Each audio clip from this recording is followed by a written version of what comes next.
We'll do it live. Boogity, boogity. We'll do it live. That's right. Me, Gene, Money, Zach, Panzarella, live on the Vortex Racing Network. Monday Night Mayhem. Coming out of turn 4. We're ready to go green here in Darlington. Green flag, Grant Applegate, Nate Lesko side by side, just like last week at New Hampshire. Last week we saw Applegate win. This week it might be Lesko's chance. Final chance at the qualifier, Zach. It's crazy here in Darlington. Hell yeah, that's me, Gene. This is going to be some craziness here at Darlington. We got here right on time. The green flag is out. Grant Applegate, the Bulls are out to an early lead, and this is going to be a transition race, so this is going to be a crazy one. Big shout out to Fish Speed Brakes sponsor and everybody's best friend this week. That Fish Speed Discord lighting up as multiple drivers jumping in there to get advice about how to traverse their way around Darlington. You know what? You too could benefit. Go ahead and check out Vortex Racing Network videos. We've got track guides, Darlington, one of them. Other tracks dropping as they announce the officials in iRacing. But Grant Applegate, Nate Lesko, all these guys, Buddy Sully, up there getting in on that Fish Speed action. On the track, Applegate with the quick 0.7 of a second lead. We saw Applegate win last week at New Hampshire. Lesko very close second place. Colin Bollinger in third. But boy, that was not the news of the day. Penalties galore as the league admin pulled out the ban hammer, and we saw long probations and we saw a season-long suspension. Playoff driver Nick Mills getting the whammy as his actions interacting with Eric Gambrell led to some insanity. Even Jack Sanders got involved trying to play parliamentarian. Caution on the track. Long story short, Gambrell suspended today. He's watching points as 3 drivers try to take that final spot from him.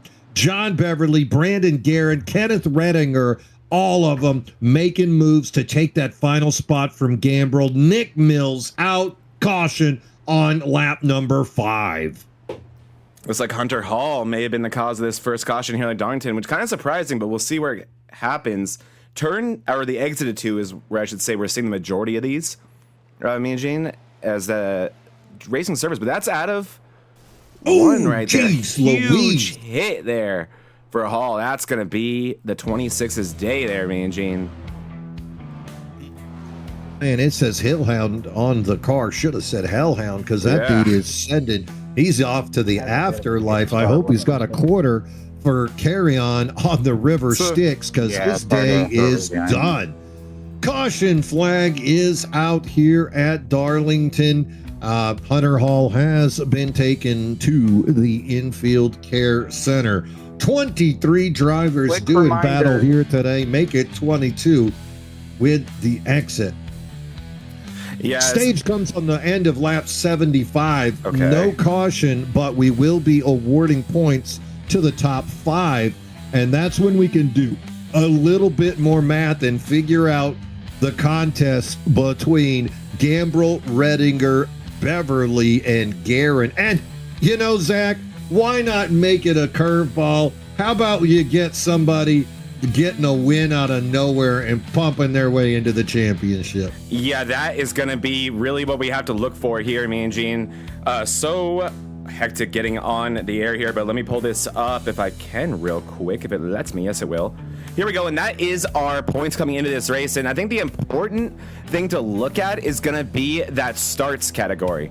If you hit 8, then you are good to go. So essentially all 21 drivers on this list, if they win this race here today, they would take that last spot in the playoffs. So huge stakes here with Gambrell with that 1 race suspension.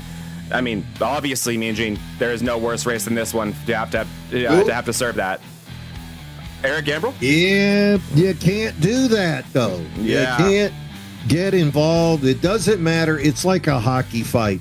If he punches you 12 times and you punch him once, that's when the ref looks. Yep. And that's how it all ended.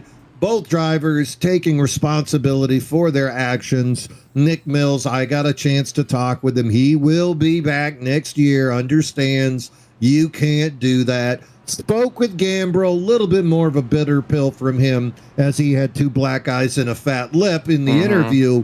But again, you can't do that. Yeah, can't do that, Mean Gene. It's written in the rule book quite literally, and those drivers learned the hard way at the, again, worst time of the season to have to learn that hard lesson. But it has completely turned this thing upside down. So many of these drivers, really, who I think probably thought they were in a win you're in type of situation here in the finale, no longer.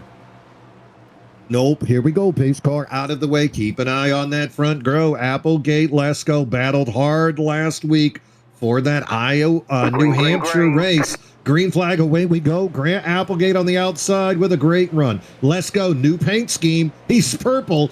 Gonna be in second. Colin Bollinger third. Ha! The podium from last week's in the top three positions. Behind them, Buddy Sully, Kenneth Redinger rounding out the top five. Hey, look at the next five.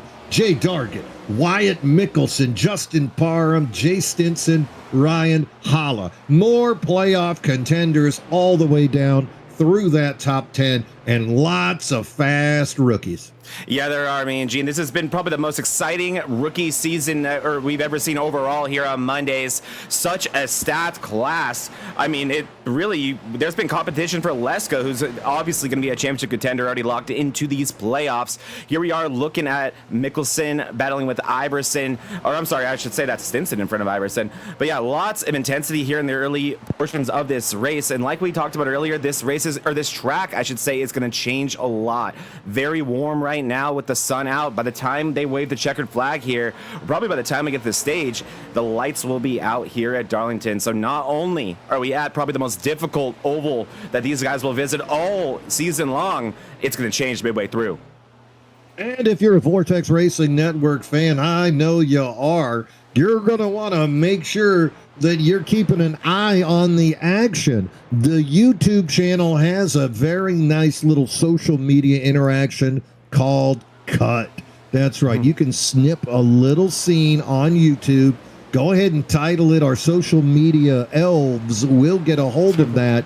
And then you too might be a contributor. We'll give you a shout out, but go ahead and just snip, clip, cut that little part out on YouTube. You don't even miss any of the racing. Title it. We'll take a peek. So if you see something you want to get a double take on social media, go ahead and just clip it for us, and Kevin Kyle take care of the rest. Yeah, Kevin Kyle, he is so good at that. He's good at clipping. He's good at wood-related activities. And I'm sure we're going to have plenty of drama here at Darlington, and likely some of it will not wave the caution flag. Really interesting that our first incident did bring out the caution. One thing that's going to be, I think, really present as this race goes on is that racing surface and just how small it is. As here we go with the 98 and the 41 side-by-side there with Vulpes and Holla. Vulpes going to make a gorgeous move to the inside to 3 and 4 there. But you're seeing those drivers drive above those hash marks everywhere on the track, and that is quite literally because that is the racing surface. Anywhere below that is ice, not lava, but ice. There is just no grip down there, and it is not what iRacing considers the racing surface. So if someone spins down there, that will not be deemed a caution more often than not. So these guys, a lot of times, Mean Gene, you are in an incident here and it doesn't bring out a yellow. Wyatt Mickelson dives down below the dots there to put that move on Dargert. Dargert, good exit speed, but gonna lose that position. Clean pass there by the 51 on lap number 14. Good moves by the rookie.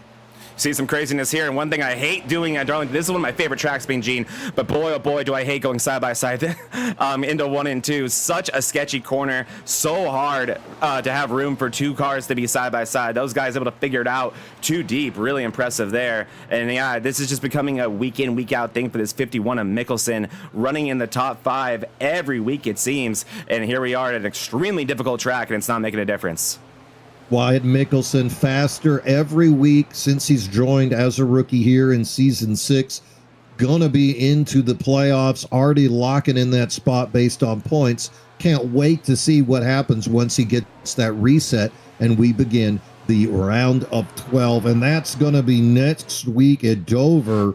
Dover, Daytona, Phoenix. What a lineup for that round of 12. It is still winning you're in. maybe one of these rookies will be a first-time winner, and Wyatt Mickelson got to be a guy you got an eye on. Yeah, these guys leave Darlington, such a difficult track, and then there is no rest for the wicked, thrown straight into it with two very difficult tracks, and one that is known for killing people at Daytona. So that is going to be a treacherous first round of these playoffs. And speaking of that word, Mean Gene, you just saw Joseph Vulpes, the guy who is just completely controlling things on Tuesdays and really most leagues that he touches. Such a good driver and really likes this track. Nearly Bennett at a 2 there. Super loose all the way down the racetrack. Able to gather back up, but it did cost him a few positions.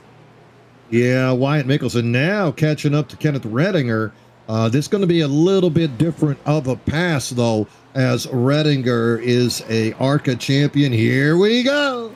There's the slide job, and that's how you get it done through 3 and 4. You absolutely send it down below those hash marks, because you can use those hash marks on entry, Mean Gene.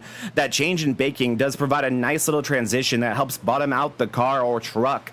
And it's another thing you do here in 1 and 2. You want to get 2 tires, the left 2 tires below the hash marks, go all the way up to the wall. And like we talked about in the Fish Speed track guide with Jordan Fisher, I like to treat it like 4 sets, or like 3 sets of corners in this entire racetrack, and there's 2 sets in the normal 1 and 2. There's 1, 2, 3, 4 right there. We'll go on board with what looks like one of the guys that's just putting down heater laps right now, and Wyatt Mickelson, and I'll show you guys what I'm talking about. So here we go, Mean Gene. We're gonna go below the hash marks, and that's perfect. Now all the way up to the wall. Now you're waiting for the Darlington sign. There it is, and that's my sign to turn back in, and that's Wyatt's as well. And now, just like I was talking about, you view it as 2 sets of corners, because you go back down and then back up, and then this, to me, this is 5 and 6. Yeah, that's something you really can learn by taking advantage of some outside tutorials, some teaching moments, some mentorship. Fish Speed Breaks, great place to do that. Zach and Jordan making a great video. The 2 of those guys really breaking it down for you, pun intended. Battling right here between the 4, you can see on the screen, Dargert. He's had his moments this year, but he's also had some whoopsie daisies right now on a tough track like Darlington, under attack by multiple drivers. One of them, the Undertaker, Tony Iverson, did not win his badge for patience when he was an Eagle Scout. So Darger's going to have to keep an eye. Yeah, that was the one that's missing. Didn't quite get that ribbon. No. While this racing's going on, let's take a little peek at somebody who's having a little trouble out there. Look at Kyle Lynott. This is not a traditional run by the 988. And let's go ahead and focus that camera. Let's get a little closer. Can you get a little closer? Is he... Yes. Can you get a little closer? I know what you want me to see. I'm going to try to find it. Do it. Somebody got a can of spray paint. Yeah, someone spray painted. There it is. What number is supposed to be there? Is it the... I think we're seeing a political statement. Wow. I thought he was from Colorado, not the West Coast. Wow. Okay. Well, it's basically the same thing, Mean Gene. No, it matters if you're in northern Colorado or southern Colorado. Yeah, you're right. That's like 2 different worlds. You're right. So anyway, there it is. The 988 running a Nick Mills paint scheme. The best part will be next week when Lynott's out here on the track with Eric Gambrell. Yeah, that'll be a fun conversation. I don't see Discord. That could go badly. Like, I don't even know. Yeah. Not at all. So, good pass there also by Lynott. Very That's nice. Why I went there. I sensed the pass was coming. Yeah, You're like Yoda with those. Yoda. You know who had a really cool Yoda on their car? Your boy Daniel Plant Smith. He had the Yoda on his Yoda. I forgot about that. Whoa, did you see behind? Oh, man, who is that? Ryan Holla, oh my God. He sent it so hard into 3 and 4. He made you holla. He did. I think there's a song about that that's probably, I think, originally about this man right here. Jeez, what a send that was on the 99. That was wild. We'll see if he does it again here. Stinson and Holla, and he's going to show him. He's like, okay, I'm a psychopath. I'm going to do it again. Don't make me. Okay, he backs it up that time. And then Tony Iverson, actually this time, somewhat patiently making his way through the field. And this is when we're going to start to really see those tires play a factor in Mean Gene. I think we're pretty close to when they're going to have to bring it down in the pits. I'd say maybe 10 laps time until these guys will ran their gas tanks dry. But around lap 20 is really when I always start to feel how severe the tire wear can be here at Darlington. And one thing is, this is one of those tracks where if you don't have it right on one end of the track, you're going to pay for it on the other. Yeah, rhythm's such a big deal on this track and easy to get off of it, whether it's because there's another car, you touch the apron, and even if you don't back up the car enough, it's such a funny game with this next-gen car that you don't feel as much when you're in the O'Reilly or the truck, or God forbid, the Gen 4, the Gen 6. There's so much more horsepower in those other vehicles. This one, it's so much about drafting and being smooth that backing up the car really gives you the opportunity to get on the wheel earlier, straighten out the wheel, cut down on that input, and drive it basically straight out of 4 and 2. Mm-hmm. And that's where you're going to find your speed. So it's really difficult to explain that to a newer driver. Hey, slow down sooner and you'll be faster. Go slower and you'll be faster, believe me. Yeah, that's weird, though, and I think we were talking about it last week or maybe on the track guide, but there was a Reddit thread I was looking at, and it was someone asked, what turns are you super good at on iRacing that you feel like you're better than other people at? And a couple people were saying 1 and 2 at Darlington, but for some reason I can't figure out 3 and 4. And I was the jerk who commented on that and said, then you're not good in 1 and 2. Because if you can't figure out 3 and 4, if you're slower in 3 and 4 than everyone else, it's because you're doing 1 and 2 wrong. You think you're fast, and your opponents are laughing at you as you blow that corner every time. Use too much tire, and knowing that they'll see you in 5 laps. Yeah, it's really amazing how that works out. And I promise you, if you slide job me on lap 5, burning your tires, we're going to have a fun conversation on lap 15. Exactly. And that's what you always hear people say is, okay, see you in 10, 15 laps, buddy. And oh boy, Mean Gene, look at the front end of Redinger. Yeah, Redinger got a little bit of damage there. Ken, of course, one of the drivers that we're watching to see if he can take over got to win this race. 12th spot held by Eric Gambrell. Now, coming into this, Redinger only 26 points behind Gambrell, which basically means he needs an 11th place finish. But Beverly has the same amount of points as him, so he's got to beat John Bev, and 7 behind them is Brandon Guerin. So you think, okay, he needs that 11th place finish. Right now, he's running 6th, looking good. Wonder where Beverly is? 16th. So Beverly has a lot of room if he wants to get up ahead of Redinger. So those two guys get ahead of each other and finish higher than 11th. And that's not counting the other additional points on the table, of course. No incidents, stage points. That's lap another lead. way to get, lap lead. So there's other ways to do it. And then Brandon Guerin was the other driver we were looking at, just 7 points behind them. But Guerin already being shown a lap down. Very unfortunate. Appears to be pitting here, Mean Gene. So actually, Guerin does appear to be pitting. I'm assuming that lap down would have to have been for an incident. Again, we talked early in this race about how a lot of them are not going to bring out caution flags, so we're going to miss a few of them. And I'm assuming that's what happened because Guerin wasn't that off the pace, nor is Applegate lapping other cars like that, right? So something clearly happened to Guerin. He could recover from that with a well-placed caution. I do like that early pit stop to try to start putting some good laps down on the track here. Start to stop the bleeding, if you will. As you see, oh boy, that 41 of Hala is just up in everyone's grill, is he not? Yeah, and this is the tough part. Exit. You don't want to be side by side on the exit. Both guys managed to make it around, but yeah, you could see behind them there suddenly develops a second row. Whoosh. Yeah, that's the difficulty part. Kevin Kyle just shoves Stinson out of the way. Like, I'm going to go there. Sorry. And now Kevin Kyle going to have a decision to make here. You can't go through. You can barely go 2. And you see how Hala just sent it in a little bit deeper than that 59 of Dargert to try to make sure he was clear. That really is the best move you can do through 1 and 2 there. Yeah, and they needed to make a move. You could see Parham is about a second and a half ahead of those guys.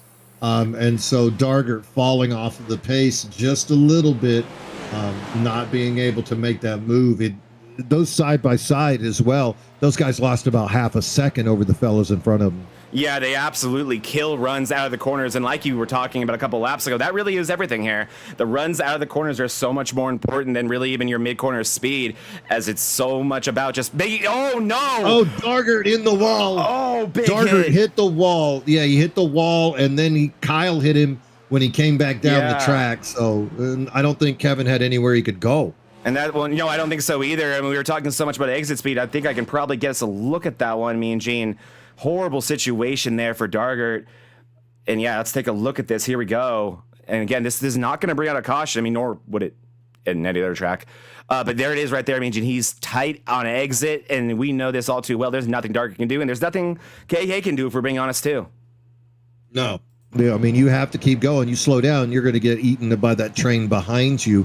Really unfortunate, Dargert. Early good speed here at Darlington. Uh-oh. You know, I'm curious, though. Let's take a look at the damage on Kevin Kyle's front end after that. Can you let's hit take me a a front end view? And let's get closer, though. Get that for you. Okay, we got the left side not looking great. What about the top of the hood? Is that... What does that say? Oh, what have you done to these cars, me and Gene? What now? Like, honestly. Kevin Kyle is from California. I gotta find. Okay, I'm gonna get a view of that. I thought we'd have more camera angles here at Darlington, but I guess it's just too old of a racetrack for that. What does it say? Oh my god! Oh, you know what it says. Oh my god! Okay. Kevin Kyle and Nick Mills, of course, sim and destroy teammates in the truck series. So. And the California comment was because it's a protest. Yeah, them left coasters. Yeah, we are just problematic, aren't we? Yes, you are. We do see a few back there. Oh, wait, really? Ooh.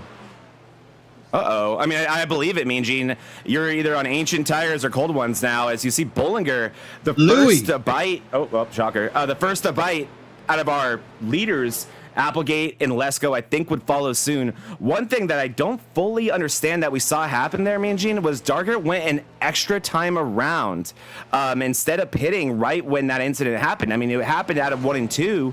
The pits are right there. I'm not sure if he missed it, not sure what the situation was, but he went an entire time around the track. Didn't get that yellow that would have saved him if that was maybe his plan, but that cost him a lot of time as Grant Applegate going to bring it down.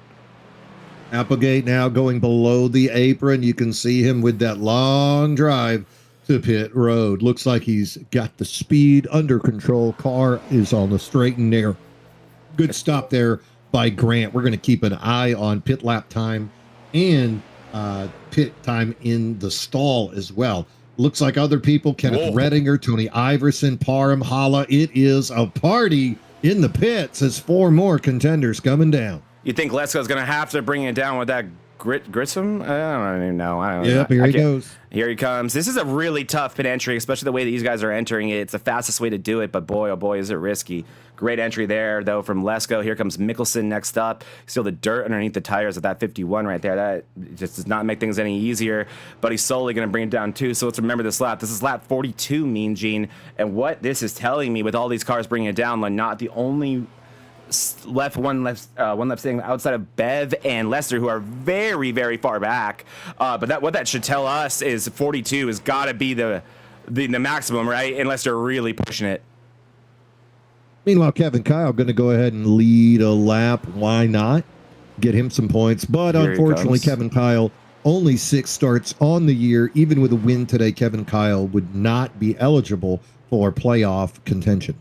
Not going to stop him, though. And he does the Zach Panzarella method of pit entrance. That's what I like to do, Mean Gene. I like to kind of road course 3 and 4 when I'm doing the pit entrance, and I hug that inside line, or that inside wall, I should say, while you see others, the guys far more talented than I am, enter out of 3, which is just crazy to me.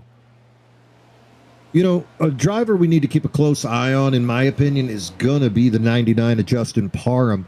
This guy far away from the points line, but he does have the starts. Today would be his ninth start, giving him qualification. So let's keep an eye on what that 99 does. Remember, he's got Jay Stinson on his team. Stinson is heading to the playoffs. He's got Kenneth Redinger on his team, also battling here. So if Redinger can't pull it off, it might be another Venom guy. That's that 99 of Justin Parham. Yeah, I agree, Mean Gene, and I could be wrong here, but I spoke with Joseph Volpis, one of the admins of this league, before the green flag today, and I was told 8 is the number. 8? Oh, Joe's up to some foolish. Yeah, maybe Joe. I mean, none of us known for our math skills, so I'm definitely hesitant to say anything definitively, but I'll pull it up real quick here. And that tells me that everyone on this list is good regardless, right? And you're right. If it is 9, Parham is the only one outside of Redinger. And you know what, Minjin? I think you're right. Maybe I misheard Volpis, and maybe he was saying, if you have 8 now, you're good. Mm-hmm. Maybe that's what that's some Joe double talk. It is, right? That's him just making things as simple as possible for us. So that's probably what it is. Let's go ahead and assume that is what it is, because it does make it more exciting for us as well. Redinger should be mentioned too. He's the one I have my eye on just as much as Parham, but he is so good at this racetrack specifically. It's a shame that he has that damage right there. I will say, if we do get a yellow flag again at some point, I would be very shocked to see Redinger not take the time and lose the track position to fix that damage. Top 5 drivers all came down on lap number 5, so they got a little bit extra fuel, and they are praying that something is going to come out of this, but I seriously doubt it. Meanwhile, Grant Applegate would be the leader once we rotate around. Got a 1-second lead over Nate Lesko. Look at that clear track. I hate to keep harping on it, but boy, Applegate was working with Jordan Fisher multiple times this week, talking about Darlington, communicating in the Discord. So this guy really dialed in to make another championship run. Remember, only 1 year in the regular season last year. Then he goes on fire, wins the championship in the playoffs over Colin Bollinger. Now you add a Nate Lesko into this category. Then you double down with the amount of work Iverson. Oh, let's just hit the wall, Grant. Yeah. Then you double down with the amount of work that Tony Iverson's been putting in with these guys as well. Very exciting to see what is going to happen this season. Yeah, it's almost like when NBA teams. What's Clausen doing in the pit? What is the 43 doing? He was one of our favorites to win this thing, Mean Gene. So we'll have to take a look. He's just rolling it like 1 mile an hour. Is he out of fuel? Oh, big hit! Big hit above him. Did you see that? Huge hit above him. Then maybe not? No. I'm gonna try to find out who that was. There was a massive incident. Oh, was it Volpis? You were right. It was fuel. He finally made it. Everybody's clapping in the pits. Really good strategy there. So, let me see if this is where it was, Mean Gene. And let me get Volpis on screen. I think it had already happened at that point. This is a replay I'm showing right here, folks. It was. Look at this, Mean Gene. Who that? This is Joseph Volpis coming out of 4. Loose on exit. Oh! Evened out the damage front and rear. That's going to be substantial for the 98. Joe, that's not the way you do it. Look at the the passenger side of that race car, Mean Gene. It is destroyed. Joseph Volpis, the driver's side, is what's looking problematic on that car. And boy, oh boy, it does not look good. Props to him for still keeping it as fast as it seems to be, as we'll see what his lap times look like next time around, as the last one was a minute long, Mean Gene. Speaking of not working out, the 5 guys who stayed out that pitted on lap number 5 all are a lap down on speed. So you can see exactly what happened in Novella, Lynott, Lester, and Beverly. Oof. They all suffered by trying to stretch those 5 laps. I mean, hell, though, if the caution would have come out, you're in brilliant shape. Unfortunately for them, it stayed green. You talked about it at the beginning of the game. You talked about how the cautions only occur on the apron, on the track, and with this thing being so canted, only the top 4 lanes counting. Hoping for a caution is really a long, the long game that might not pay off. It's an enthusiastic strategy indeed, man, Gene. Like, definitely is. As you see, actually, Matt Novella do that massive speed difference on tires here at Darlington. Easily gets his lap back the hard way. So Novella now would probably quite like a caution, one of those Phantom Darlington cautions. Interestingly as well, Lesko was better on the long run on that last run. Not by a lot, me and Gene, but the lead was up to about 1.4 seconds, and it got down to about 0.7 by the time they pit for their or for the green flag cycle, I should say. But far more interestingly, Lesko is already there. So if he is able to reel him in as much as he was on that first run, he would be at his bumper. What will be very fascinating to watch is these two guys, even though they're racing, they're both racing the track. They're both hitting their marks, just trying to put down those laps and try to keep those consistent times. Consistent times is what's going to pay off with the results. Once you get close, though, I don't know many drivers better at spitting dirty air than Applegate. He is so good at it. Lesko gonna have to find the entry opportunity to find exit speed and then make a move on a straightaway here. Now, this is the dangerous way of doing it. I'm gonna go under you, and yeah, you're just gonna go in the wall. Can't blame Jay Stinson for that. That was Buddy just kind of hitting the panic button a little bit there. Yeah, I thought they were going to be side by side coming out at 2. Buddy Sully pulled the parachute, ends up going in the wall. So rough break there for Buddy. That thing, the side of that race car isn't really looking like a Darlington stripe, Mean. It's kind of looking like Chipotle leftovers right now when I put them back in the tinfoil. That thing is crinkled up essentially everywhere right now. Look at the front end of that 21S Sully. That doesn't look good at all. And then to, I guess, maybe make it a little more even, he just made sure to dent in that passenger side pretty significantly. Buddy's lap times are horrific compared to what he was able to do earlier on in this race. He has fallen off 2 seconds, Mean Gene. Buddy, of course, our winner at the Autodromo, Hermanos Rodriguez. Gotta be more careful about mentioning, Buddy. Yeah, you did it. That was your fault. But other than that, Buddy, still trying to find speed on these ovals. We've seen such an increase in the overall talent level. That rust does kind of show. Novella now coming back under attack by the leader. We saw around. Novella yeah. briefly take his lap back, but now, dirty air for everybody. Grant Applegate, the president of the Matt Novella hate club right now. And then the president of the fan club has got to be Lesko. Well, you kind of was Joe Vulpes, too, saying, hold him off, Matty. I need a caution. I'm broke. See, Applegate missed the corner there, Mean Gene. Oh, he's swerving. He's loose. Into the wall. That will not be a caution, I don't think, Mean Gene, unless he went to a certain school. That will be a caution. That will. Oh, there you go. He knows what he's doing. And still no caution. He didn't do it right. No. The yellow flag is out. There he got it. Oh, man.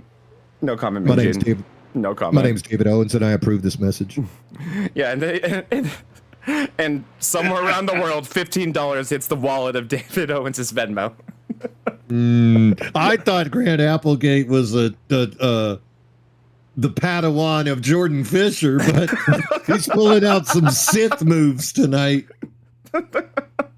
Owens, if you are somehow watching this, is all so in love. Like, it's all in love. Oh, my God. This, okay, well, I'll tell you what wasn't from the David Owens School of Driving, Mean Gene. It was this. I haven't seen David Owens do this. Not intentionally, at least. Or not unintentionally, at least. This was bad, Mean Gene. You can blame Vulpes all you want for the dirty air. That's on you, homeboy. Yeah, I mean, but Vulpes has damage on that thing. He's just sliding it everywhere. Good luck behind him, and there it is. Novella got to be happy. So Vulpes still on the lead lap. Looks like Novella might be on the lead lap. We'd have to watch where Lesko is coming Good around point. there. If not, Lucky Dog, though. So yeah, Will be okay. Novella. So we look down the leaderboard, and what does that mean? Does that mean that all of a sudden Novella's in an advantageous position? Lewis would get a Lucky Dog? He's 6 laps down. No, it'll go to Novella if it doesn't. You're right. Oh man, Mean Gene. All right, so Tom Lester being shown up in the front at the moment on my screen, but Lester down in 15th as the pits are open. Plenty of fellas taking the opportunity here to pit. They're all coming out now. Kevin Kyle stayed out, as did Matt Novella, looking for track position. And this is another replay of the wreck. Applegate, he did too much, Mean Gene. That's what Joe did earlier. And that thing, it actually snapped around on him pretty unpredictably, a brutal situation. I will say, looking on the onboard now, it doesn't look horrific in terms of damage. Let's take a good look at that race car now. Also didn't look like he was in control of where he stopped. You're the right. way that wheel was turned, like I don't think he attended. Yeah, he did not attend that class, if you know what I mean. No, I agree. I think that was good, absolutely genuine, just trying to lock her down. And just in those incidents, it just doesn't want to stop sometimes. So looking at that race car of Applegate, he did stay in the lead lap, Mean Gene, so that's very important. Right side, driver's side, not looking good, but could be far worse. And I think most importantly, that front end looks really good. Looks okay. No horsepower loss that I'm seeing that's apparent. And I did predict this would be great for Novella, and there it is, Mean Gene. It was great for Matt Novella. So that answers our question. That means Matty was ahead of him and just chose to stay out. So Kevin Kyle, Matt Novella. Kyle pitted on 43 20 laps ago. Novella on 49 14 laps ago. If he can clear Kevin Kyle, he'll have something here. Yeah. Pace car is off the way, waiting for us to go green into the restart zone. Away we go. Great start there by Kevin Kyle. Matt. Kevin Kyle with a good run over the start-finish line. We're going to go single file. Yellow already, it's a caution. Yellow already. Oh, no. That's Stinson sideways. Oh, wow. Huh. Okay, let's just go. This is a replay. It's like Iverson said, hey, buddy. What is that gap? Oh, he didn't go. And I'm hearing on the radio that he downshifted instead of upshifting. Yeah, I don't even... What does that gap mean, Gene? Do you see that? Yeah. It was already broken. I don't blame Iverson one bit. We got to go, buddy. We got to go. Oh, jeez. Oi, Louie. They know they have brake pedals, right?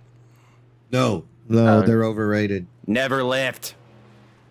Never lift. Well, we're under quick caution here, and you know what? Pretty good time, I think, to give a shout out to one of our sponsors across multiple leagues, KK Woodscapes, Kevin Kyle's trophy endeavor, as Kevin loves crafting with the wood. That's right. He will hand pick out the specific piece of wood, carve it, craft it, frame it. He will work with you to design exactly what you are working with, getting that input, that back and forth, that in and out you're looking for to design the perfect shape. Then he is going to stain it, laser cut it, and it is crafted, put into that envelope, and bam, on your front door. Something to treasure for years to come, whether it is from iRacing, fantasy football, whatever your need. KK Woodscape's original trophies. You got needs, he's got wood. Always. And right now, you know he does, Mean Gene. He's got all types of it right now, leading this race. And we have talked about how important those laps later are going to be for you, these drivers, not Kevin Kyle. Kevin Kyle not going to meet the minimum requirement here. Actually, I think out here just filling in for one of his Sim and Destroy racers. But this is going to be a big moment for Novella. He's going to want that security blanket, but he is looking good with that plus 50. Lewis, oh boy, Mean Gene. Everything that can go wrong has so far for that 88. He is currently in 18th place. Redinger, oh boy, this is going to be an interesting one. And what lap did you say the stage was on? Oh, like 70. I don't know. I just heard Joe say it, so I repeated him. Oh, nice. Well, that was wrong then. I bet 70. I think you're right. Let me see if I can find it. It's like super 75. Quick. Which means it's about to be very soon, is it not? I think so. Yeah. Believe so. So that's big, especially if somehow Redinger can get up there. He's currently in 7th place. He'll need a big restart here. Whew. And then Lesko, man, what a gift wrap for him. No more Applegate, at least for the time being, to have to worry about. Yeah, quick caution though, and that allowed Applegate to come in one more time and get a little more damage. So he got a minute and 5 of damage repaired that first time. This time he came in for 40 seconds more of straight repair. So Applegate definitely the beneficiary, if you're asking me. Meanwhile, Lester coming out of the pits once again. 4th visit to the pits for Tom Lester. So that number 6 Chevrolet also dealing with some damage issues. Up to the front now, Kevin Kyle and Matt Novella still going to be on that front row. Both these guys on older tires. Lesko, Bollinger, 2nd row. Mickelson, Parham. Keep an eye on that 3rd row. My word. Mickelson looking for the first win. Parham looking for a win, and you are in. Kevin Kyle has control into the restart low. Ooh, late start, and he screwed that outside lane. Bravo to KK Woodscape's driver. Boy, he got him good, man. He did, Gene. He really did. That was some trickery there. Lesko, unfortunately for him, though, was in his lane, and he saw it. Oh, man, really, really close call. Kevin Kyle not having the turnout that he needed. Lesko going to drive away quite literally in the sunset. Yeah, good run here, and all of a sudden, Lesko with the fresher tires. Don't get loose. Everybody's loose. What's happening? We're going to stay green here. There goes any chance Redinger had for stage points. Wow. Kenny did not need that. Big moment there for Kevin Kyle. Looks like he got turned on the last, or right in the middle of 3 and 4 there, and that's just that tire difference, Mean Gene. These guys really having a hard time adjusting. We might be going 3 wide into 3 and 4. Yeah, they're battling top 5, getting points at the conclusion of lap number 75. So you got about 6 laps to go, really wanting to get it done. I would think it is more concerning for the Beverly Redinger group, but instead we see guys already in the playoffs just out here for pride, giving it all. Yeah. And as we speculated with Applegate fixing that damage, I think he fixed it all. I mean, Gene, I think that's why that pit stop was shorter than the previous one. He came out with time to spare, 40 seconds there, and the field was nowhere near him. And that 14 looks as good as it did when the green flag waved, and he was the fastest car in the racetrack. So it's not over by any means for Applegate in this race. Iverson trying to recover from his past few weeks. Those have not been going his way. And Matt Novella making it work so far. Yeah, he's holding on back there. Meanwhile, though, look up front. I said, keep an eye on that 3rd row. That was Mickelson, and he is now moved up into 2nd place. Got by everybody on that restart. Outside row got burned. Inside row benefited. Mickelson, one of the guys, now moving up into 2nd. But behind him, Colin Bollinger inches away. Will Colin be content to ride this thing out, or will he try to put moves on Wyatt as we come to the close of the end of the stage? Justin Parham behind him. Parham has to be happy to see this first stage speed, but again, needing that win if he wants to advance. And then Tony Iverson, Undertaker, rounding out the top 5 as he's got that number 13 Chevrolet in 5th place. Little bit of a gap behind them. Then Grant Applegate behind him, but Applegate, Iverson, both teammates. Then a little bit of a gap back to Hala. Novella holding on for dear life. There is the 92808 of Nicola Mills. Kyle LeMills. Oh, good times. And Buddy Sully, and then Kenneth Redinger holding on for 11th. I don't think Redinger is going to sneak back up into the top 5 for any points, barring a miracle. Other news that I think is worth mentioning, we can see Joe Volpis still running on the lead lap. He, too, needing those extra cautions to get that repair work done. Not sure the status of Volpis's car, but last lap turning 30.2, which was about as quick as that entire group, of which Novella and back. Those top 7 guys, though, all sub 30 seconds. And here is the white flag for the stage. Looks like Lesko doing everything he needs to do to take home yet another stage win. Wyatt Mickelson, we've been saying it week in, week out, continuing to be better and better. He is one spot away from being the best. Won't be surprising to start seeing that guy lead laps, and it can't be a better time for it to be happening. You've seen Bollinger breathing down his neck leading up to this stage end, but Nick Mickelson doing what he has to. He's going to hold on to that second place. Bollinger going to end up third. Parham quietly right now, like we were talking about, in fourth. While you see Iverson and Applegate somewhat working together. They are currently in 5th and 6th. Holland making some big moves there, and you saw also similar to Applegate, we were talking about Applegate was able to fix a lot of his damage, as was Buddy Soley. That 21 looking far better aesthetically than it did earlier in this race. Congrats to Nate Lesko, going to pick up his 3rd stage win of the season. That ties him with Grant Applegate, as both Grant and Nate have 3 stage wins on the year. 2 stage wins by Colin Bollinger, who is tied with a driver who doesn't exist anymore. Nick. Wait, he's right here. Oh, wait, that's someone different. No, that's somebody different. That's a whole different guy. And there is the pass. Bollinger going to work here on Mickelson side by side through 3 and 4. I'm sure they would have loved to have figured that out. I think Bollinger will likely make that deep dive. Oh, actually, he's just going to clear him out. Going into 1 and 2, tell him we're not going side by side, man. And great pass there by Bollinger. And tell me if you've seen this movie before, me and Gene. Oh yeah, here it comes. This track getting very quiet, right?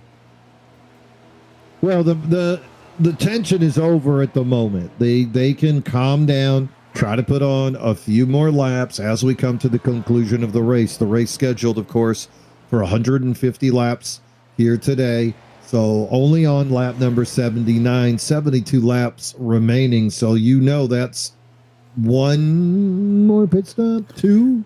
Depending on what they did in that last pit stop. So I think you are going to, it's going to be close, Mean Gene. The majority of these guys putting on lap 61, some on 65. Guys like Volpus. Oh, that's funny. So that means that, let's just assume 42, that'll get them to just above 100. That is right on the number, depending on if you want to make this yet another fuel race, or if you want to go for it. I mean, me and Gene, if we don't get a yellow, let's just say we stay green through that cycle, which we'll know that in about 20 laps time. If we stay green through that, the move has got to be, as much as it's going to hurt, save fuel. Save fuel. Well, and we've seen certain drivers not have a problem with saving fuel and being very, very fast. So if it turns into, can I save fuel and can I go very fast at the same time, I think you got to keep a close eye on that number 53, who's just 0.8 of a second behind. We've had the privilege to interview Nate Lesko a few times, and one of the common themes that he's brought up is, how do these guys save fuel? Mm-hmm. How do they have that extra fuel at the end? And then the fuel races that he has been a part of, he says it worked out. Now, he could just be sandbagging us. Great drivers. If you're interviewing a Kyle Busch, he's not going to tell you what he's doing. So maybe Lesko is giving us a little bit of gamesmanship. But on the other hand, if it does come down to, can I go fast and can I save fuel, I like turning my eye to that number 53 of Bollinger. And then, the wild card right now, Mickelson, this guy has threatened. He's been up close. Can he master the fuel strategy here at the end? Or does he get fortunate enough to get a green flag run to close this out? He is the biggest mover up in that top 5, up 6 spots. What's Iverson doing back there? Uh-oh. Yeah, big issue there for Iverson, me and Gene. Let's see if we can get a look at that. Here we go. Loose. I think he's talking to Grant. I'm sure it didn't feel wonderful in the 13, Mean Gene, but it was touch. I was gonna say that was either netcode or it was air, but it wasn't the front bumper of the 14. No, that was air. I've done that. I mean, I've done that. Yeah, so that's brutal for Sorry. Iverson. I've done that. Sorry, Jose. It was me. But yeah, you're not making contact. You just get up under it. And that's another way. That is a contrived move. That's something that you think about. And if you can do it properly, you're going to move the guy out of the way and you're going to get through. Iverson suffering no damage, but did lose a few laps. A little bit of housekeeping. Jay Dargert has been taken to the infield care center. Hope the 59 is okay, as we're going to lose Jay. Yeah, that's a shame, losing Jay Dargert here in this race. Great season for him so far. One thing that's also very interesting, me and Gene, we've been talking so much about how this race may devolve into yet another fuel race. That'd be the 4th in a row, I believe. But one thing that I think throws a huge, as he just completely Kyle Larson's that corner, that I think would throw a huge monkey wrench in this fuel race that we may be looking at here is that Red Bull Purple 14 on screen right now of Grant Applegate, the fastest car that we think in this race that has done a great job recovering from a pretty big incident about halfway through. But because of that incident, me and Gene, he is one of 2 cars on track right now that pit on lap 65. And if Grant was thinking at all while he was fixing that damage, he put a little bit of extra fuel in it too. And those extra little bit of fuel, whether it be a gallon or half a gallon, is going to make a big difference if this stays green. It will make it to where he won't have to save the way other guys do. He won't have to be like a Bullinger in terms of knowing the art of fuel saving. So this race is opened up for Applegate if it stays clean. But man, just by keeping the camera on him during this whole little spiel I've had, if he keeps driving the way he is right now, we're not going to stay green. Kevin Kyle bringing it down into the pits. That's Must early. be that time. Yeah. Oh, he had to, right? Another guy pit on 65 was Joe Volpis, but Joe about 13 seconds back of Lesko, so I'm not expecting a Hail Mary out of Joe Volpis at the moment. The only 2 where it's possible. I don't think Volpis has had the opportunity to fix all that damage yet, me and Gene. So the race car just not underneath that 13 the way it is for the 14. One number better, one level of speed better, I should say, as well. And now Bollinger looking to be very fast in the long run here. And one thing that we should talk about as well, Mean Gene, is if it does become a fuel race for somebody like Bollinger, to where he's going to definitely have to save more than someone like Applegate, who makes the pass and Parham there for 4th place, this is one of those tracks. It's also very dependent not just on how well you understand how to save, but the track you're at, right? Some tracks allow for it, others don't. This one does. You can save so much fuel through 3 and 4. If I need to get you 6 laps of fuel, I can do it here at Darlington. It's one of those tracks, me and Gene. So that's got to be in the back of your mind if you're one of those drivers thinking about where these pit stops are about to fall.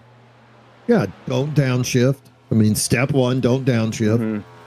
Step 2, pop the clutch to turn the wheel, and you'll just find a little extra energy. Yeah. Now, other thing on the table, of course, we're talking about the Eric Gambrill playoff spot. How will that go down? So let's look again. Kenneth Redinger in 10th. So he would actually get in ahead of Eric if Redinger were to finish where he is currently. No other space. He can't lose another spot behind him, Jay Stinson. So you got to like having your teammate back there kind of protecting you. Stinson, of course, already secure in his playoff position. But the other big story is Bollinger and Lesko tied in points for the regular season championship, and Applegate 1 point back of them. Now, we just saw Lesko take the stage, so that's 5 more for him. Plus, he gets a point for leading laps. Maybe he leads the most laps. Don't know about that. We'll have to continue to monitor that. Let's check that. And then Lesko also taking the pole. So 29 for Lesko right now. Yeah, he was the ball. I misspoke in the beginning of this race. It was not Applegate. He just led the first lap. So Lesko has led. This will be 30. I think Applegate's at 45, 50. So it's possible. It's still very much up in the air for that laps led bonus. So that's going to be a big one, especially for Lesko. There is a lion's share of points that come with that regular season championship. Yeah, and bragging. It's important. Colin, it is. Colin talked about taking the regular season, and he was happy about that. But, you want both. You want to double down, get the playoff and the regular season championship. So Yeah, I'm looking here. Leading the most laps worth 1 point. Leading a lap worth 1 point. Bollinger in the pits, Mean Gene. Pole position worth 2 points. Bollinger and Applegate. And 0 incidents worth 2 as well. So gonna keep an eye That's not happening on for that. No, they're gonna Maybe touch. Maybe let's go, honestly. Could be. I don't know. I ran Darlington. I had 0 points at Darlington. I did too. Well, I can't spoil anything because it hasn't been shown. I did too. I was so proud. Darlington is such a hard track, but those Darlington stripes most often than not will not get you any sort of incident penalty. As here we go, taking a look at Bollinger. My assumption here is all these camera angles suck. Must be probably 4, right, Mean Gene? Unless he's a crazy person. Yep. Wow, 4 tires. Applegate, Bollinger both coming in same time. So that lap 65 pit strategy going out the window as those two guys are matched. This must be the beginning of It's gotta be a 2-stop. So that is It's gotta be I'm gonna run crazy hard here. My assumption, Mean Gene, 25 laps, 25 to 30. And then I'm going to throw in another set of 4, and I'm going to go just as hard.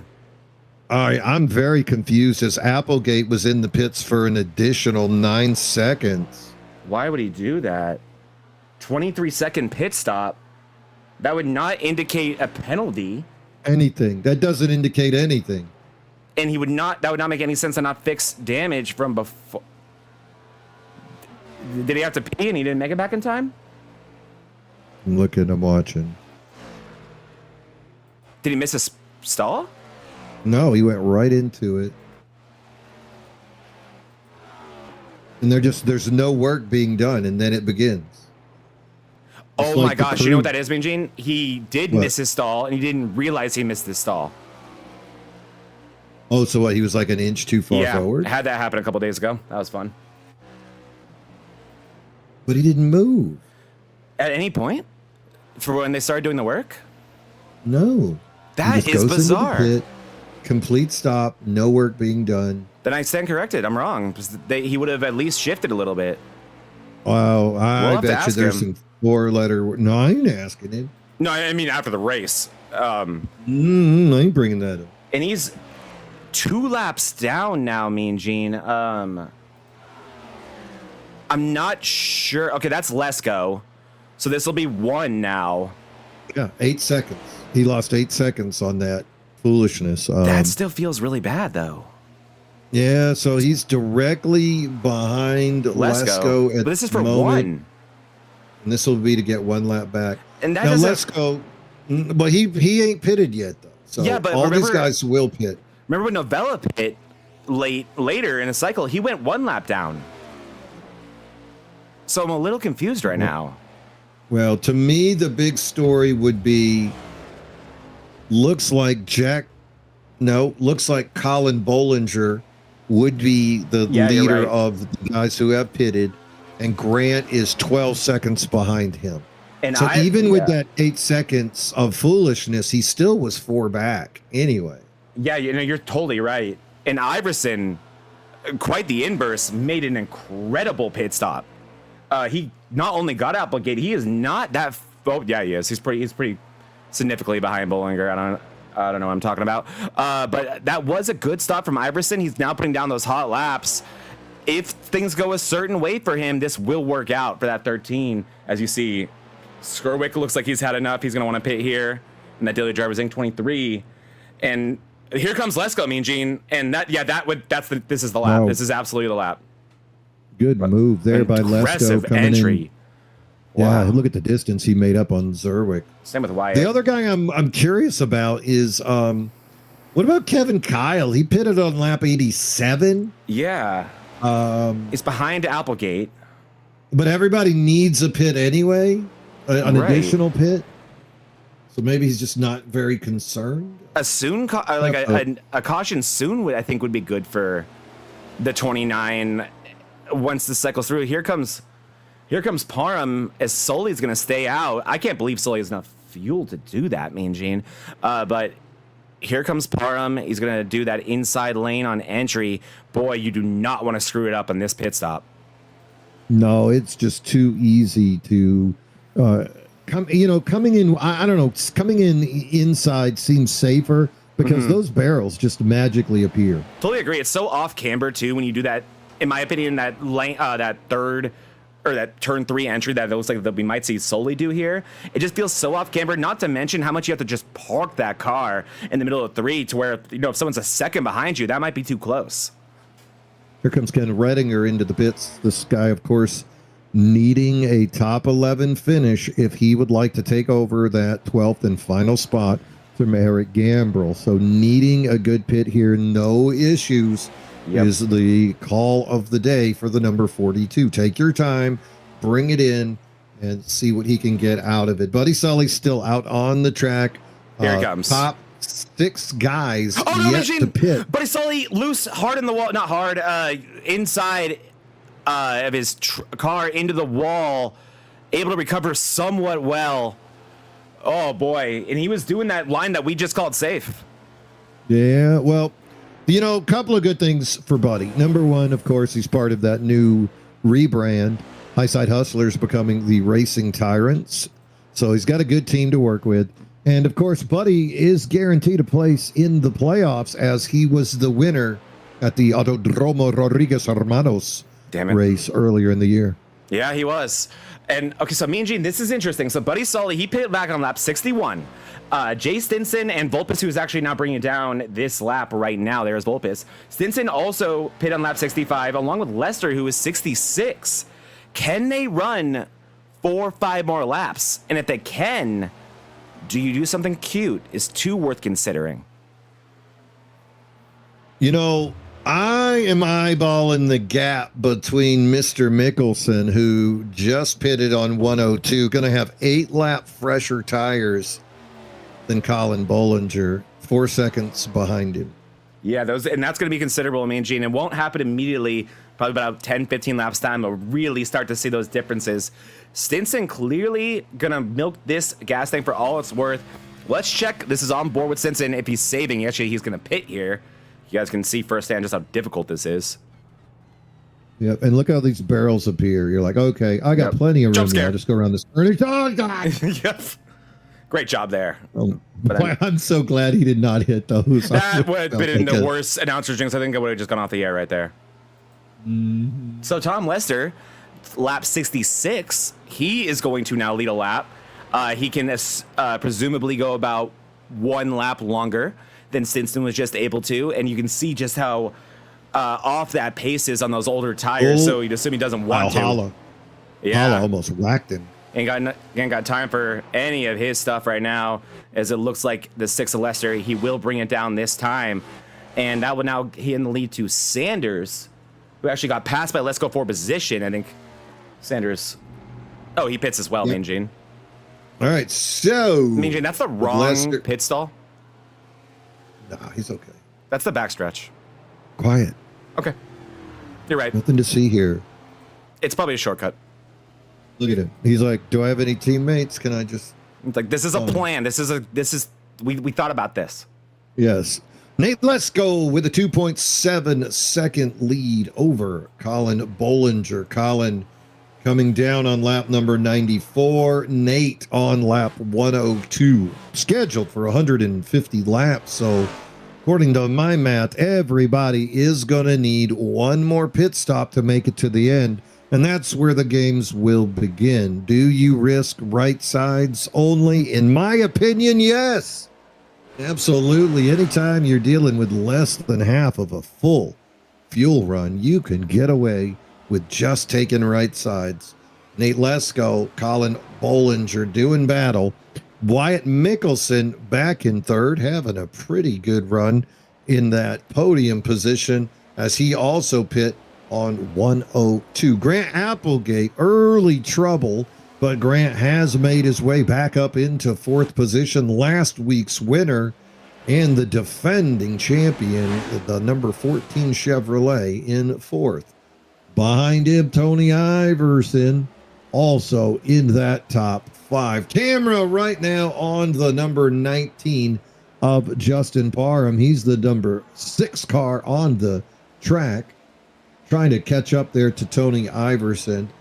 Parham, of course, one of the fellas that we were talking about earlier that would need to get a win if he'd like to advance into the next round. Not off the table for the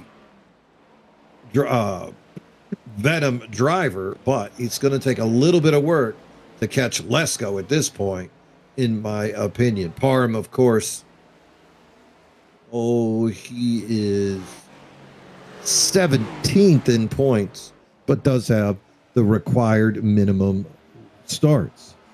Camera back on Jack Sanders. As you can see, Mickelson taking a shot around him. Sanders, season 2 champion, having a rough year. Also a recipient of some penalties from last week, as Jack got 10 penalty points for getting wild on the mic. You are no Eminem, so leave the mic skills to the professionals.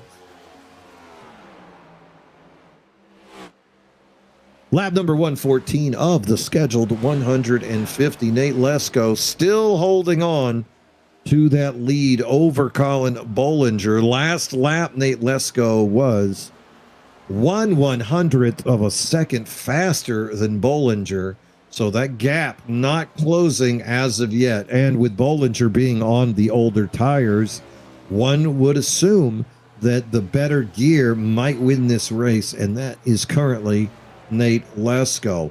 Gap between Bollinger and Mickelson slowly expanding, as we can see Mickelson is about 4 or 5 tenths of a lap slower than Bollinger at the moment. But in many, many leagues, being a half second a lap slower than Bollinger is still going to get you a second place. Yeah, KK Wiscombe's trophy. A very fast guy. I have a KK Wiscombe's trophy that says a half a second a lap slower than Bollinger in one race. But yeah, me and Gene, Darlington is really starting the Darlington right now. Take a look at the pile on the left side of the screen. Only 11 cars on the lead lap right now. Kyle not being the last one. These are about 30-second lap times. So yeah, there it is. You can see that purple people eater right behind him, getting ready to put him a lap down. So we may finish this race with only the top 10, if not less than that, on the lead lap. And I don't want to give away anything from other Darlington races that are going to be shown on this network soon, but there's guys here who have won races very recently at this track who are close to getting lapped. It is nuts how talented you have to be to have an opportunity to win a race here when things stay largely green like they have today. And on top of that, man, Gene, just how perfect you have to be and how quickly that can add up. Even Applegate, 15 seconds back. Yeah, the lady in black, the track too tough to tame, living up to all of her nicknames here today. They're all true. Up front, though, I'll tell you, these are the guys we saw working with Jordan Fisher, and top 2 definitely laying it out. Applegate, of course, trying to close that gap, but he's still got to overcome the early incidents that he had. He's about 5 seconds back of Wyatt Mickelson, but there is no traffic in between the two. Tony Iverson also trying to make progress. He's got Parham behind him. Few lap drivers in between. Oh, don't do it. Don't do it. He's pitting, me and Gene. So Iverson last pitting. This is the window. So I think he's assuming, and I think his assumption could be correct, that everyone's going to have to pit again early. So if we don't get a caution, everyone's going to have to pit again. And by pitting early, he can start putting down those nasty fast laps. It's going to be hard for him to stay on the lead lap with just how far ahead Lesko is than the rest of the field. But I can completely understand why Iverson is deciding to do this. I don't think anything really for, Wyatt Mickelson back is a race-winning move, but that can definitely get him some positions. Yeah, I think at this point he is trying to change up his luck. Yeah. If things just continue the way that it goes, he's not going to win this race, and that's what he's doing out here today. When I tell you that Larry Max said that it's always going to stick with me and Gene. If you follow the leader, you're just going to follow the leader. Mm-hmm. Bollinger in now, me and Gene. So Iverson actually getting to the attention of some of the other front runners. Bollinger going to bring it now. So these guys, they are very much making their bet early. Pick a number 1 to 10. 8. Oh, it's your fault. What did I do? You'll see. Oh no. Oh no. Who sped? It's okay. It's okay. Did someone do a thing? No, nobody sped. Good racing out here. Now the strategies come into effect. You got to try something different. If you keep doing what you're doing, you're going to watch Nate Lesko win. Maybe you're going to watch Colin Bollinger come onto the track and get him later in the run. That's the deal. Mm-hmm. But last week we saw Grant win. That means Nate wins this week. At least that's been the pattern we've seen with these two guys. Colin, of course, wants to throw all of that into upheaval as Colin is the current wins leader. He's got 5 wins on the year, Lesko and Applegate with 2 each. So will Lesko or Applegate pick up that 3rd win of the year, or will Bolander end up scoring yet another win? That would put him at 6. It's still early in the race. Things could happen out on the track, but God, I tell you what, rookie looking great, Lesko at the moment. And then to touch on Bollinger and Iverson real quick, it looks as if Bollinger took 2 tires and Iverson took 4. So that will be interesting to follow if we do stay green here. 26 to go. Those two making their bet early, like we talked about. Lesko still out here. Wyatt Mickelson running in 2nd place now. Grant Applegate in 3rd, but 16 seconds back, losing time to the leaders as we speak. And then, as we saw on screen, Kyle Anant going a lap down. So if this does cycle through, we are down to about 9-10 cars in the lead lap right now. What a beatdown by the top upper echelon of the MRL Monday Night Mayhem roster right now. So Colin Bollinger go ahead and makes that move to take that final pit stop. Does take the 4 tires, as you mentioned. Tony Iverson, 18 seconds behind him, gonna use this move to try to get past lap traffic. Bollinger's last lap, 29.44. That is fast. That ties Nate Lesko for fastest lap on of 2 the tires. Day on 2 tires. That's concerning. If there's a caution soon, that is horrific. Mm-hmm. Meanwhile, Nate Lesko, he turned a 30.26, so that's an 0.8 of a second difference in just 1 lap. Once Lesko comes down for fuel, he is going to be looking at a much Colin Bollinger, and objects are much closer in mirror than they appear. You could get him, Mean Gene. We're looking at about nearly a second a lap here. The gap was, what was it, 4 when Bollinger came down? If I'm a betting man, I think it's going to cycle around to Bollinger. But here's another thing, Mean Gene, and here's why these guys, not just for the views, but should have this broadcast on while they're racing. If I heard what you and I just said, take 2 tires. Oh yeah, my God! Oh, he got ultra loose. He's still loose. He hit a cone. Second. Oh, that was sketchy. He hit a cone. I thought he was spinning. This is for position here. Applegate somehow has reeled in Wyatt Mickelson. Applegate at an 8-lap disadvantage when it comes to tires. Yeah, we're going to see exactly what he can do here. Scheduled for 150, 20 laps to go. Here comes Lesko. This race is about 10 minutes away from its conclusion. What do you think here? As long as, course, as we stay green, he's taking the rights. He's got to just go right. You want to see this thing pull out exactly like right now. Go, get the hell out of there. Yep, there it is. There it is. Okay, now we're going to keep our eye on Bollinger. I still think Bollinger is going to cycle through. Oh, it's going to be close, Mean Gene. It's going to be, I think Bollinger has it. He knows it too. Into the wall, Bollinger is through 1 and 2. He's going to have it. Look at him putting on the moves. Colin Bollinger almost makes it. Let's go on cold tires now. Has not felt 2 all day. He's got to be quick, though. And that advantage will only get better for him, though, right? All you had to do, is come out in front of him.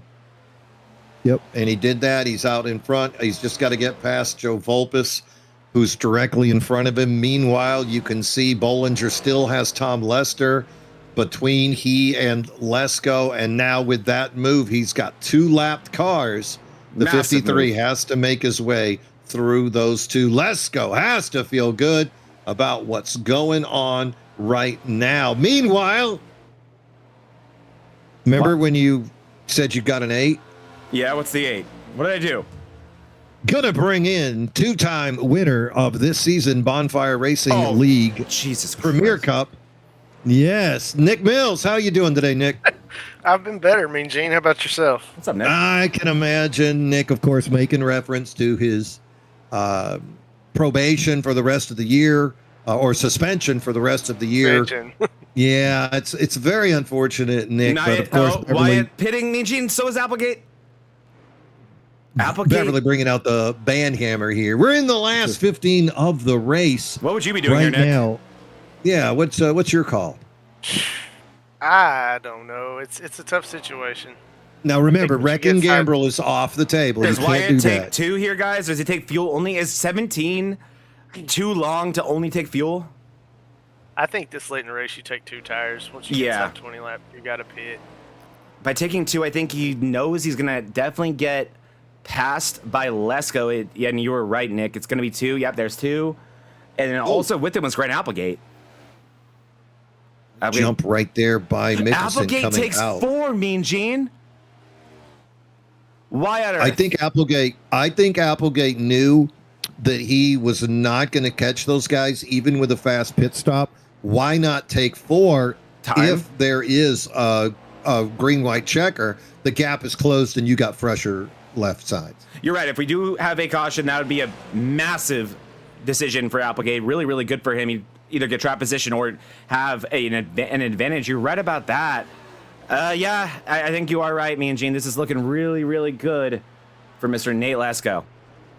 And we saw Iverson do something similar, making a call that didn't You're make right. sense, but it would if the thing went on a little bit later.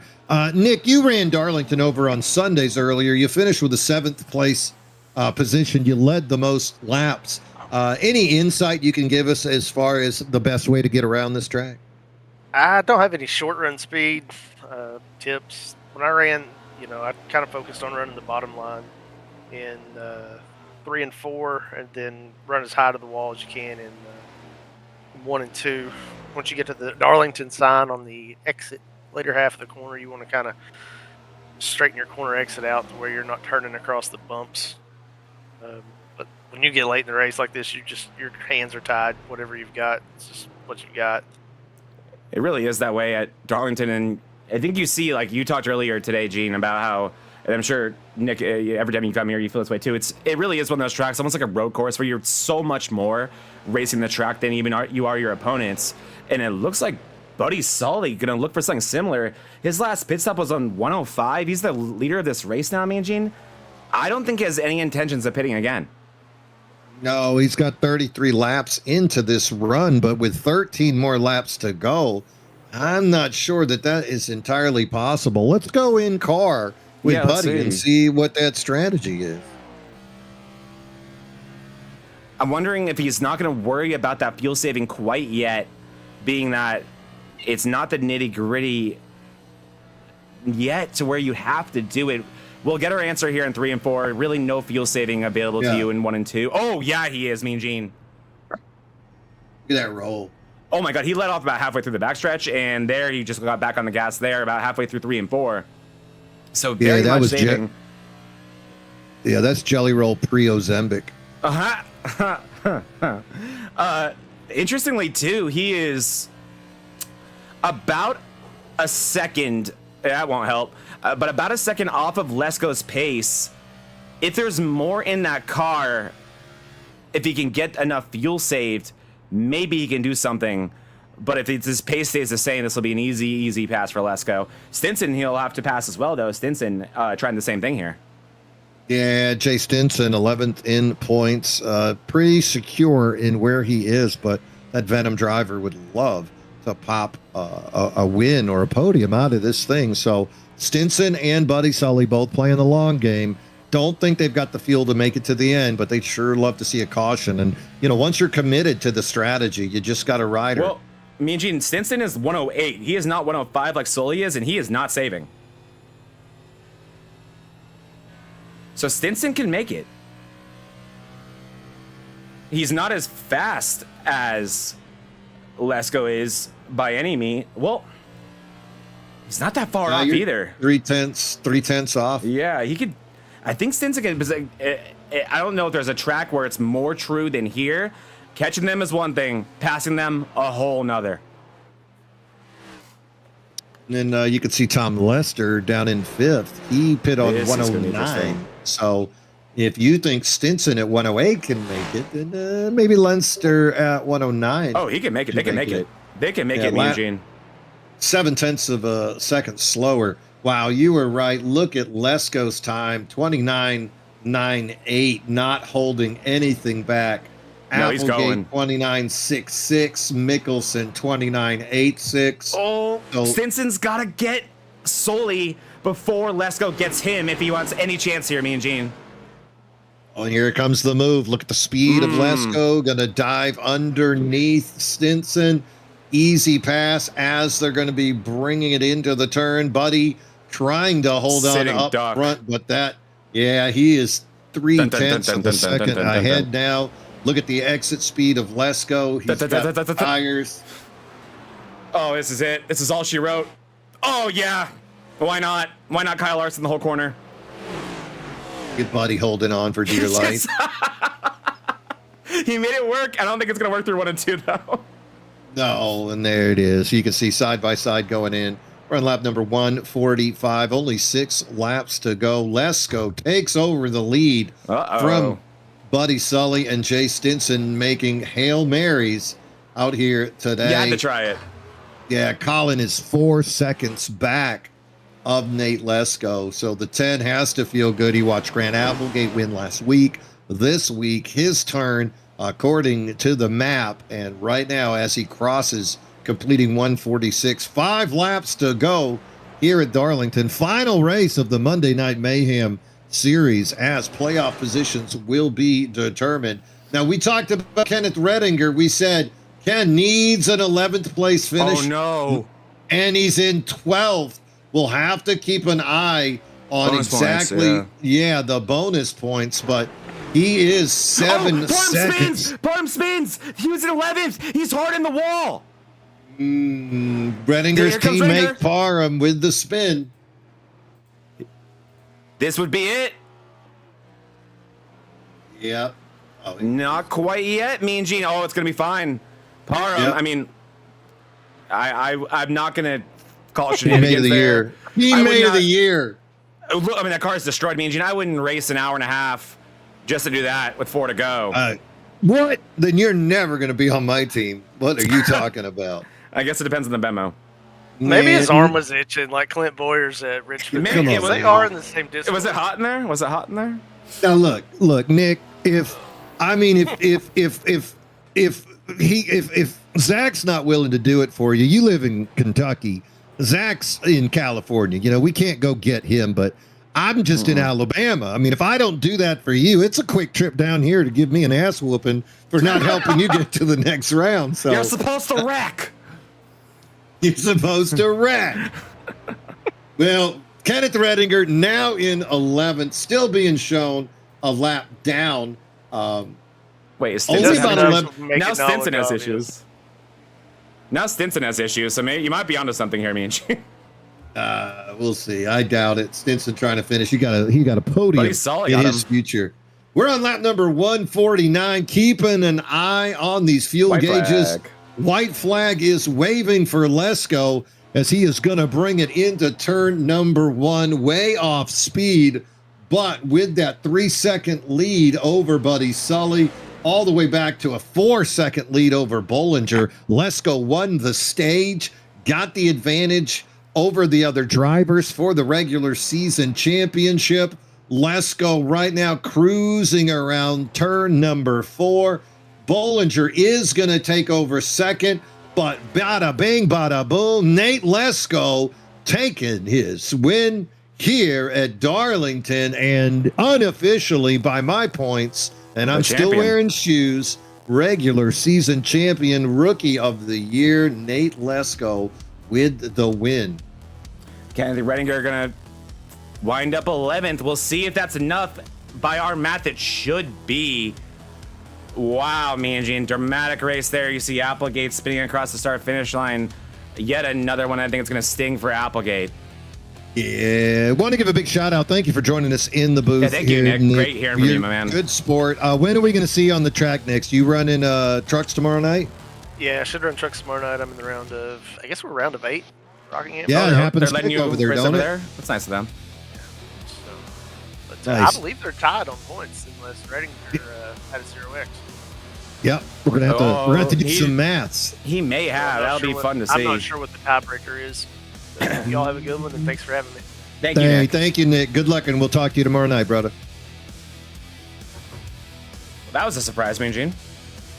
You rolled an 8, pal. That was on you, man. Freaking troublemaker. Yeah, I might be. I'm gonna go ahead and drop him off in Gambrel's Discord. Hey, he was actually great to have in the booth, though. Obviously a phenomenal driver, so his input always super good to have. Yeah, and he had just run. He had just run Darlington. Had a good run there. Was a perfect guy to bring in the booth, and you could see no malice, no anger toward officials. I tried to goad him a little bit. He wasn't biting. So good sport by Nick. Bravo to him, and can't wait to see him back on the track next season here on Monday. I think that's why you're seeing so much, whether it be on screen right now, lighthearted trolling, but also support for Nick, as he is, in my opinion, Mean Gene. I've raced Nick quite a few times, and I've also, been in the booth with calling him quite a few times. I've always viewed Nick as a class act. I've always been surprised to hear about the issues around him. I think it just goes to show more and more about the type of character he has, that he doesn't have sour grapes about this. Whether or not you and I agree with the penalty isn't important, I think what is most important is just the maturity that Nick is showing. That is similar or characteristic of a championship driver. Yeah, I mean, he's got championships over in the Bonfire Cup in this Premier, in this Next Gen Cup, and you can catch him at Bristol on Sunday. Also, tomorrow night here on the Vortex Racing Network's second round, the round of 8, will begin. So come check her out. Nick Mills will be back tomorrow night. But back to the action at hand. How about them apples? Nate Lesko takes the win. We're waiting for the official update to see exactly how it is gonna finish up, and I think there it is. Wow, oh wow, Nate Lesko with a huge win, an 18-point win over Colin Bollinger, as Nate manages to take just about everything. I have a stupid question for you, Mean Gene. They don't do, like, we know DDIRL and the DDI MRL both do a format where they have a few crown jewels that pay out more bonus points. This race was long in terms of distance. Do we have any knowledge to where, was this a bonus? Was this a double points race in any way? Because 18 seems like a lot, I guess is what I'm saying. Well, he got 5 for winning the race, 2 for 0 incidents, 1 for the most laps, 1 for the 1 lap, and 2 for the pole. Nearly a grand slam. Yeah, he about grand slammed the damn thing. Where meanwhile you go over to Colin, and he got 0 bonus points. Yeah, he didn't even lead a lap, Mean Gene. Well, he says he's got the 3 total points. Oh, he did. He got stage points. Yeah, he did. He finished, I believe, in 3rd, I want to say, in that stage. But clearly the key was, if you wanted a lights-out fast race car, whether or not you were going to take good care of it, it had to be purple. Yeah. So good win there. Nate Lesko going to finish in 1st. Behind him, Colin Bollinger does take 2nd. Buddy Sully back up on the podium. Good to see Buddy with that action. That is the 4th top 5 of the year for Buddy Sully. So he has got to be thrilled about what happened. And there is your big reveal. There is a big one you left out. Oh, look at it. Wow. So I'm assuming it looks more dramatic than it should. All right. Or cover for me. yeah, thank you. Okay. Well, while Mean Gene's gone, all I'm gonna do is speculate. Oh, and then another thing that I'm sure you're gonna probably, excuse me, ask about is with Nick Mills' suspension. I believe, and I know Mean Gene, when he comes back, he'll confirm this for me, but I'm 99% positive I'm right here, guys, that they're gonna take away that playoff spot from Mills and move it down for sure. one. So that would be Redinger. Yeah, But he tied Gambrel. Oh wow. How does that work? Yeah, and to my knowledge, also, this is not a league with a tiebreaker situation where both go. So I think it would then move to the best finish of the the best finish of the season. Redinger has 4 top 5s, while Gambrel has 1. So unless that 1 is a second place, my assumption is that it's going to go to Redinger. Really surprising here to see this whole thing. Looking at where Lewis finished now, he finished in 18th. So yeah, I guess that does make sense as to why Redinger was not able to make any substantial moves forward on the 88 of Lewis. But I guess even more importantly, let's talk about who's definitely going to be there. So we know Lesko Bollinger, we know Applegate, Vulpes. Really rough day for Vulpes here today. Oh boy. Oh, go ahead. Okay, so the tiebreaker goes to best finishes throughout the season. And it's Kent Ringer. Well, throughout the season. So let's go back and look who has a win. Here's my assumption, Mean Gene. Redinger has 4 top 5s. Gambrel has 1. So unless that 1 is second place, I think it's going to be Redinger. But Gambrel has 6 top 10s. Who cares? Top 10s don't matter when you have top 5s. Because if let's just assume they're both their best finishes are third, you go to the next finish, then you know Redinger wins. But Gambrel has 12 bonus points. You're right. This is Jack. It's an admin. We got an admin. Redinger got in. Swish! Nothing but that. Okay. Thank you. Jack Sanders, season 2 champion right here, jumping in, giving us a little bit of clarification. Yes, sir. Yes, sir. Thank you, Jack. Appreciate it, buddy. No problem. Enjoy the broadcast. Captain. Keep up the good work. You keep going. Right. You keep up the good work. Hell yeah, I mean, I called it. I mean, not to take anything away from Gambrel. My voice has left me today. But, I mean, Mean Gene, come on, let's be real here. Let's look at that win column. Can you find another league where there's a 0 in the Redinger win column? So I knew those top 5s are going to be seconds and thirds. Wow, what a finish. I can't. Yep. I mean, this guy wins in trucks, wins in O'Reilly's cars, wins in ARCA cars. Where there's a race, Redinger is likely winning it. Yeah. So, big day. As we now have our round of 12 all clarified. So and now we wait to see the chase points come up. Lesko, Bollinger, Applegate, Vulpes, Iverson, Mickelson, Novella, Soli, Stinson, Holla, Lewis, and Redinger. My God, Mean Gene. That is, from what I can count, 7 championships. Wow. No big deal. No, it'll be easy. It's not a big deal at all. Let's get some of these fools in here. Yeah, all right. So that is going to conclude our regular portion of the broadcast. But wait, it's not over. We're going to bring you a post-race show. The post-race show brought to you by Tony Iverson and the Racing Tyrants. Well, that's right. Putting a new meaning on the word tyrant. No longer does it mean what you thought it means. Now it means guys who race and flex. Racing Tyrants out here on the course. And the first guy we're going to want to talk to is today's winner. We're going to see if we can hunt down Mr. Nate Lesko. He's up there hanging out by himself in the driver's lounge. Oh, poor guy. Yeah, I know. What's going on with that? I'm going to slowly bring him down. Bada bing, bada boom. Nate Lesko, this is Mean Gene, Zach Panzarella. Get your ears on. I got you guys. Man, there's just too many trophies up here in the booth that got your name on it. Let's see. This one says Darlington winner. This one says Rookie of the Year. And this one says regular season champion. That one's really big. It like down there in the pits of the number 10?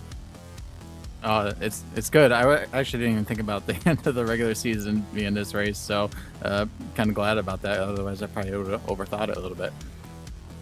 Now, I got to ask you, you did take the stage. Were you targeting winning the stage? You just said you weren't really thinking about regular season, but that stage win really began the avalanche of points that let you get ahead of Colin and Grant. So going into that stage, were you like strategizing around that lap, or how did that all transpire?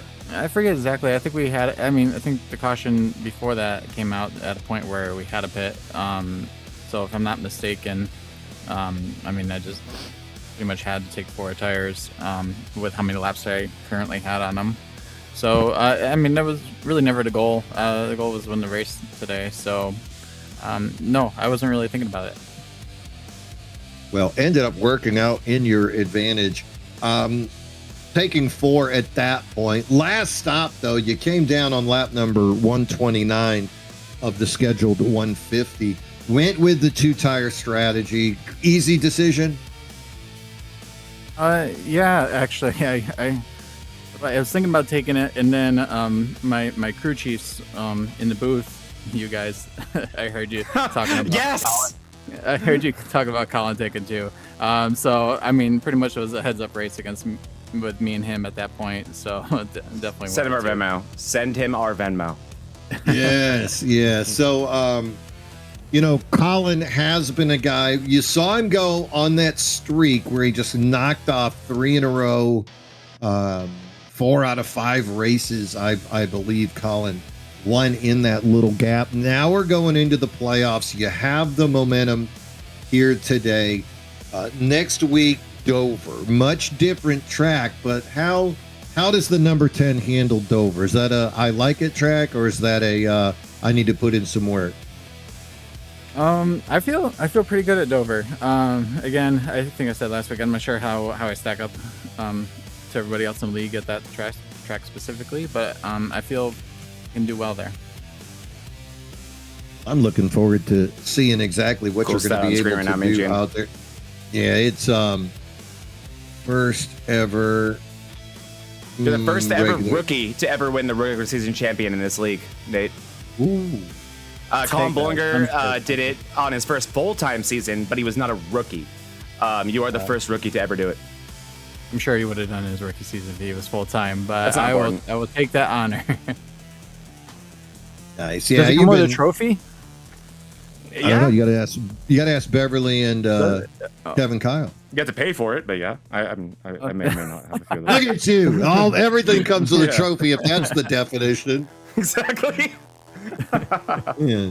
I had to run 3 red lights to get here before the broadcast started. Do I get a trophy if I pay for it? Yes. If you get a KK, get a KK Woodscape. Nate, great season, man. Just you guys coming in. You could see you, Mickelson, Holler, Dargert, Brad, really good crop of Jay Dargert as well, crop of rookies coming into this thing. When you came into the league, did you expect the level of competition and the green flag racing? I mean, this has just been a really fun season overall. Talk to me about your first season here. No, I've enjoyed it so much. I mean, it has been like hard racing at times, but for, a good majority of it, we kept it green. So we've had so many fuel mileage races. I'm definitely sick of those. I'm glad it didn't come down to this today, but I'm glad it went green. It makes it fun, brings in a lot of strategy to it, and it's been enjoyable. Who did you say was new in here as well? Was it Whittinger? Mickelson is probably the big one. Yeah, the 51 of Wyatt Mickelson, the 41 of Ryan Holler, the 59 of Jay Dargert, and the 5 Brad. Oh, and the 6 of Leicester as well, right? No, Tom Fred's been around. Oh, my apologies. Those guys have a good speed. They have speed in themselves. So even though a good chunk of the wins came from a few of us, I really feel like anytime those guys could win too. Same. Yeah. Wyatt finished 6th in points. That's insane. That's behind, so good. Yeah, 6th in points, 10 behind Iverson, and then Ryan finished 10th in points. Wow. But 18, like 44 ahead of the cut line. Well, that's definitely Mean Gene. That's definitely going to be also not just with Nate's incredible rookie year, but that is easily, I don't have to check, the most rookies to ever make the postseason in this league as well. So that says a lot too. Yeah, you opened the door pretty big, man, and you brought a lot of them with you, and I can't wait to see what you guys, and you in particular, have to say next week at Dover. Anybody you want to give a shout out to before we let you go, Nate? You guys, you're my crew chiefs for today. I owe you, so I appreciate you guys. You guys bring the energy in the booth. So. We're in trouble. I told you it was going to happen eventually. I mean, it's on delay a little bit, but when I said the 2 tires thing, and then we just ran off the lap time, I'm like, oh crap. Hey, but hey, I've always thought it'd be distracting, so props to you, Nate. No, I swear I was gonna take 2 regardless, but it just confirmed everything that I thought. So no, it was good. Well, thank you guys. That's him, ladies and gentlemen. Number 10, Nate Lesko, Rookie of the Year, regular season champion, and picks up his 3rd win of the year. So great start. 8 top 5s, 10 top 10s. In 13 starts. Can't wait to see what you got for us next week at Dover. Nate, go have yourself a Nesquik, my friend. You earned it. Congrats, Nate. What a season, man. Thank you. Thank you. Wow, what a great showdown. I mean, having him, Colin, and Grant all within a point of each other. Absolutely insane. And I guess like what we were speculating about when the season started, right? We saw Lesko, and it did take Lesko a minute. Really similar trajectory to Mickelson, just I think dependent on their talent, right? Mickelson's so good. We're starting to see it now that Mickelson looks to be on the same level as like a Buddy Soley, if not even better than that. And then I think Lesko, we kind of always knew, like he looks like Applegate 2.0, but it took him a minute to find his way around these guys to get comfortable. And once he did, Mean Gene, it has been clear as day that we had yet another contender. And I know a lot of people like to talk about how top heavy this league can be, but it just doesn't feel top heavy when you have 7 or 8 guys doing this. Yeah, and then you look at the closing speed, how close it can be for that group of the top 5, and you still have other great names wandering into this thing periodically. You know, you got a Matt Novella coming into this thing. You got a Ryan Holler. You got all these names that are in the top 9, top 10 of playoff points, but yet they're just looking for that consistency, because that's what it takes. 13 starts, 10 top 10s there by Nate as he got the finish here today. But got another guy just for you, yes, Zach. Sir. Colin, you got your ears on, brother. Yes, sir. What's going on, guys? What is going on, Colin? Amazing race today, my friend. As always, putting on a show. But today, I'm not going to lie, Colin, this felt like another Colin race. I want to say about 75% of this race when it normally happens. I asked Mean Gene, have you seen this movie before? And what I meant by that is we're about to watch Colin Bunker go drive away and win yet another one. Did it feel that way for you here today? Or weirdly, I don't even think you led a lap today, but I don't think you spent any time outside the top 3. So what did today feel like for you in terms of the possibilities? I mean, I felt really good. I think on all the major green flag runs where we didn't have to have different scheduled stops, like from Let's Go and Applegate, I think we fell off. We fell off early in the runs, and then we'd pull them back in the middle and back end. I think we were the best car out of the 3 on the long end of the runs. And a couple times I got to 6/10, and it was just I couldn't really make any more time through the air. And I don't know, the car felt good. It was just, even if I got close, it was going to have to be. I don't think there was going to be any passes made. I mean, I don't think there was any passes for the lead, like, at all, other than, like, on pit road or anything. I know Grant spun out, so it was just a tough night. I mean, there was really nothing in the track, and we were all trying to find any grip that was out there, and I mean, we brought home P2, but I felt good, just couldn't bring it home. So I'm gonna give you a hard time on this one, Colin, because you always like to talk about how you are able to show up in these races, be so fast, be yourself, end up winning a large majority of them. Is this a track where you finally felt not as fast as everybody, or was it track conditions? It just wasn't there. No, I mean, like I said, I felt good. It's just the car, like there was really just not a lot of grip, and I mean, everybody was dealing with it, but it was just the air thing, and I was the closest to Let's Go there. I think I was like 5/10 before I went to pits. I just wanted to try some difference because, like I said, I mean, getting to him was one thing, and making a pass in the conditions that we had was gonna be hard. So I figured I'd try to jump him up pit road, and we either would come out and we just I know the first time we cycled through, we pitted like 10 laps earlier, but we just got caught in so much traffic that it really just negated all the time that we were gonna make on the undercut. And then we tried again and tried to double down. It just didn't end up working, unfortunately. That makes sense. I mean, Darlington, yeah, it's one of those tracks where I was saying it during the broadcast, it's like a road course. I would so much rather not make the passes on track than have to do it there. But now we go into the postseason, and I think this is my first time talking to you specifically in this race and not telling you you're the regular season champion. You were going to end up second place in this one. However, most wins, most top fives, tied for the most top tens. It looks a lot like a Colin Bollinger season. This season, you are not the defending champion. Grant Applegate being the defending champion, and he was a rookie last year. Now another rookie taking the regular season championship this year. So what are you feeling this year going into this postseason? A past champion of this league, still, I would say, the most dominant force on Monday nights. What's the game plan? Does it change at all from the past 2 years? Is it in your head at all how much more competitive this league is getting? I mean, yeah, you realize it, and like I said, I think we talked about it a couple weeks ago. I'm enjoying it. We just gotta get there.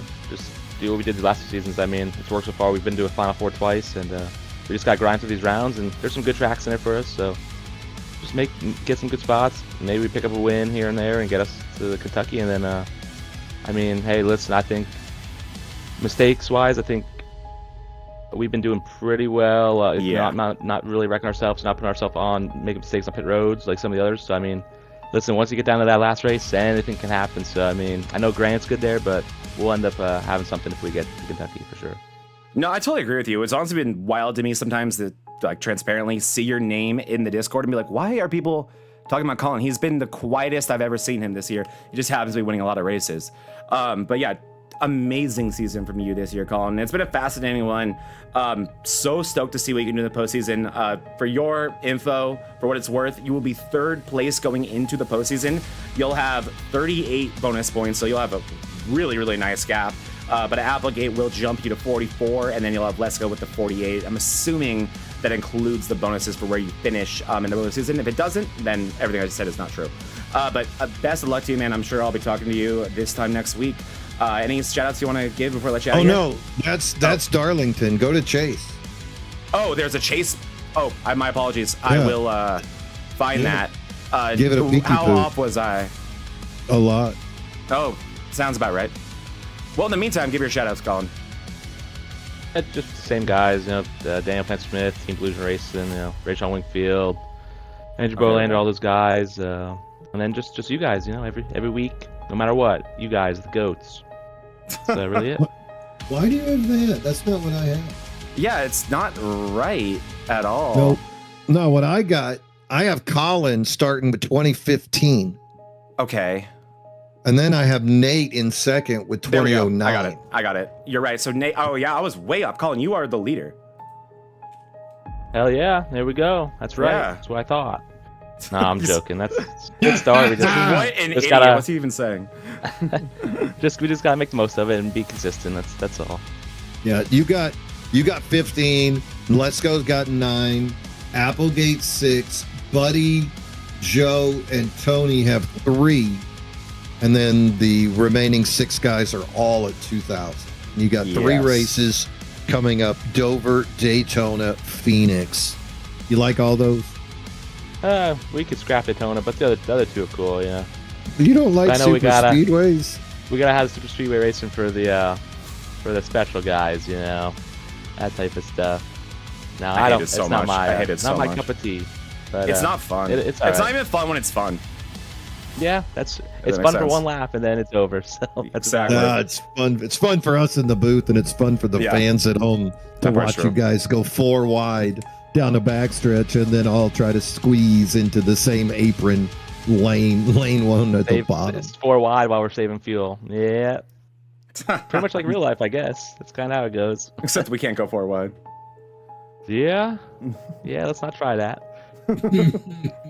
I'd love to see that. That'd be hilarious. Yeah, you're right. Yeah, Colin, you are the leader. Man, best of luck, my friend. Thank you guys.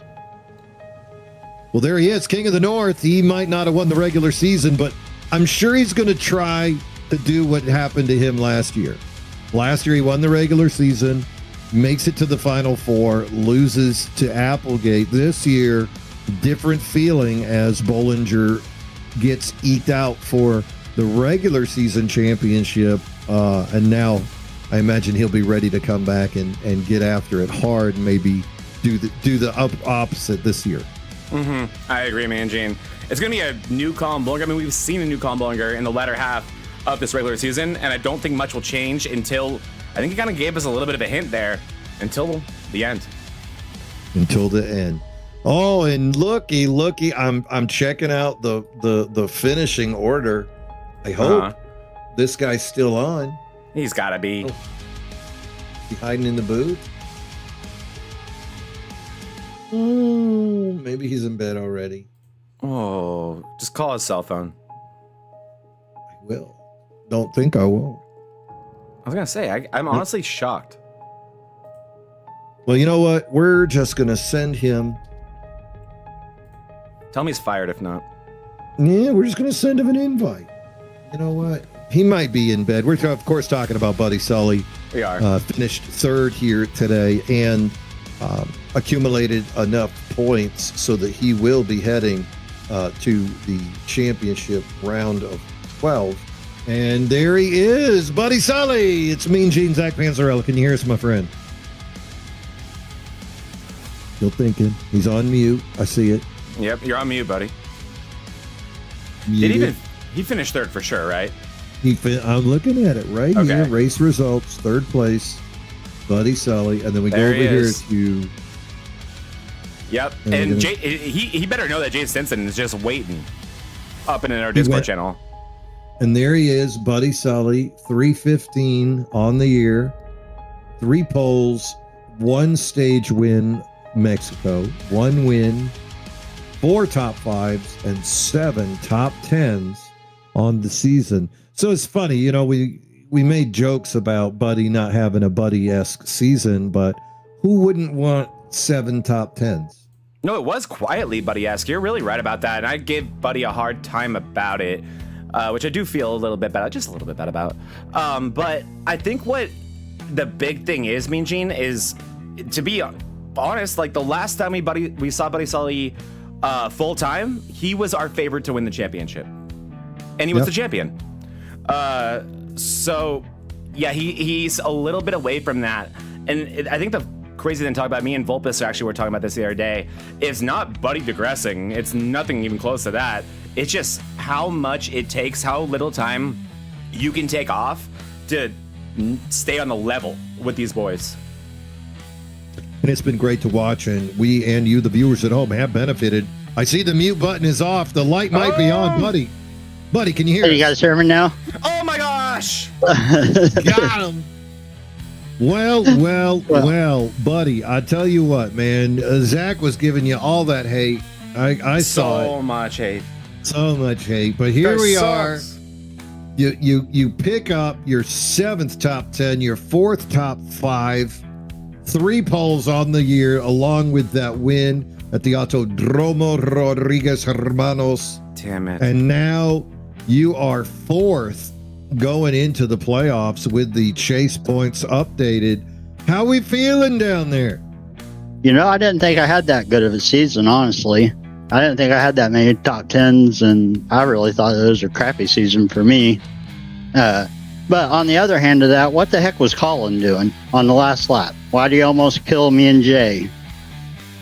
Oh, I don't have enough information to answer that question. I think he was just so fast I think he was so fast that time was slowing down. You know, it's kind of like when the Flash is entering the meta speed, and you guys were coming out of the metaverse while he was going into it.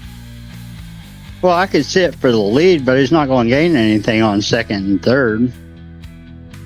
No. I digress. That's you got to make it. That's an argument for another day. Yeah, if you're gonna make it worthwhile, you don't want to stop on second and third. You want to get all the way home. Yeah.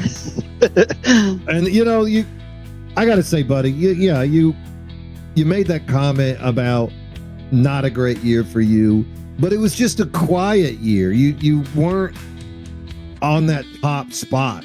You still had the top fives, but the season that you won that championship, season 3, you know, it was multiple wins, multiple podiums, and you're still accumulating points. We see you tied for 4th. You've got the bonus points. But boy, this new breed of driver, you blinked, buddy. You blinked your eyes and you come back into a world filled with Jordan Fisher trained Tony Iverson. That's new. Colin Bollinger is full time. You got to deal with this new rookie class of a Nate Lesko, and you got the Wyatt Mickelsons knocking on the door right behind you. Tell me about the full circle, man. This is really fun to watch, is it not? It is pretty exciting, and I'm not scared, so bring it on. I've never been afraid to race people better than me. It's actually quite fun to do that and get your butt whooped all the time and kind of learn a thing or two from them. Always try to walk away from a race learning something instead of necessarily being super angry or whatever, but no, it's fun. I like the competition. Buddy notoriously with a short temper. I you know what I love? I know what I love. He's like, I've never been afraid. You've been hanging out with Tony Iverson. Yeah, did he write that down for you? I've never been was on my afraid, notes. comma, I don't care about these guys. Yeah, I'm sure. No, it is fun. I am scared, never scared. I am happy that they're all here, though. It does make it fun, even in the frustrating times or whatever. Not gonna get any better racing people worse than you. Yeah, you know, I made the comment about those drivers, but you're still putting up the top 5s and the top 10s. So I think it's just a matter of you know, finding that speed on the oval. I mean, road courses, boy, you put it to them. I mean, it was not fun for those boys. So if we think back on season 3, I really didn't take off until the playoffs started because I was only racing part-time for the regular season. So what do you say? So playoffs are getting better to tick up, or they're getting ready to tick up, so I'll be putting more time in.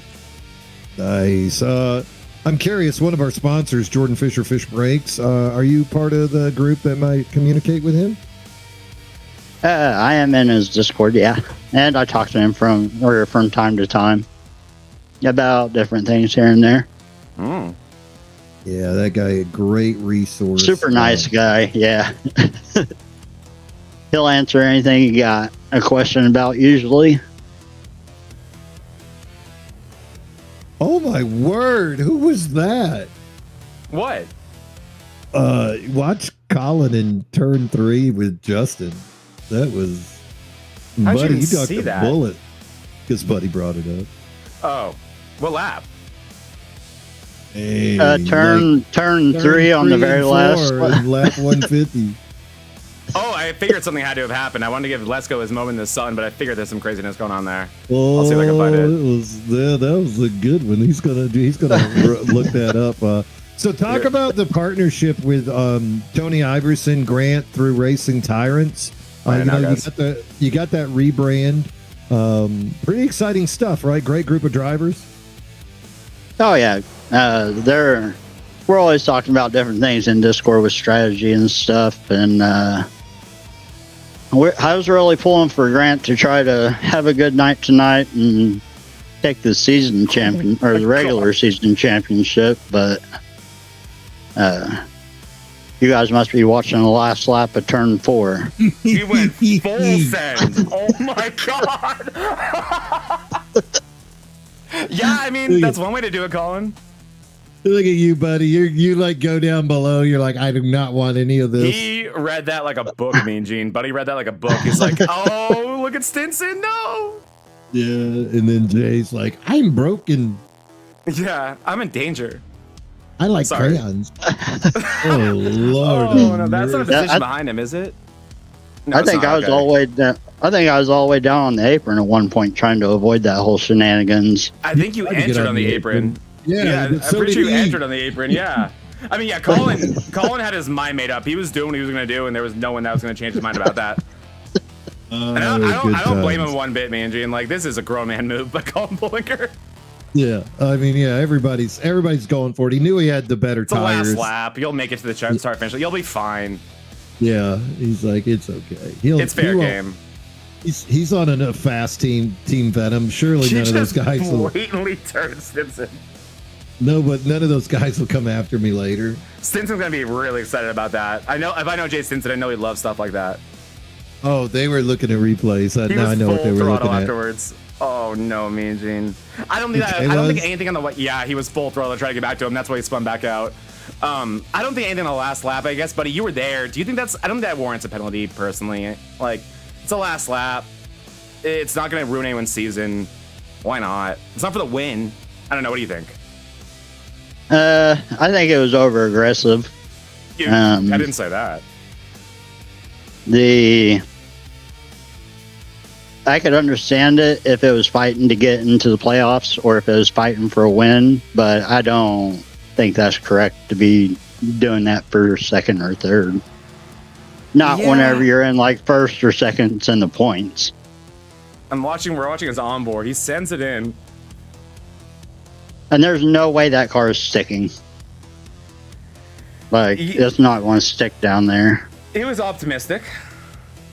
I mean, with the 99 as the wall, that helped. Look, he's not on the throttle though. Stinson is. Look, told you. He's like, he downshifted. It's like, let me get back to my MFer. He's like, I'm getting back to him. Damn it! They downshifted to get him, dude. Oh yeah, he wanted it. I would too, dude. I'd be seeing red. I would only be seeing. I would not even know what place I'm in. Nothing would matter to me besides wrecking that car. Look He at Stinson here. downshifted. This will be hilarious. Watch, because I don't even know if he's probably thinking, Colin, you better not. Don't, please don't, for the love of God. So he gets spun. Full throttle here. Yep. And then look at He him. went He's for like, it. you know what? I need you. See, Nice save. I nice save. like I had no idea that any of that was going to happen into 3. I Should've. saw Jay had the run, so my pace was set. Like I had to run the clutch, or I was going to run out of gas before crossing the finish line again. So my bed was made. Look at this. And the next thing I know is I get a call for 3 wide on the outside. I'm like, what the? And then the next thing I know, Colin and Jay spinning in front of me.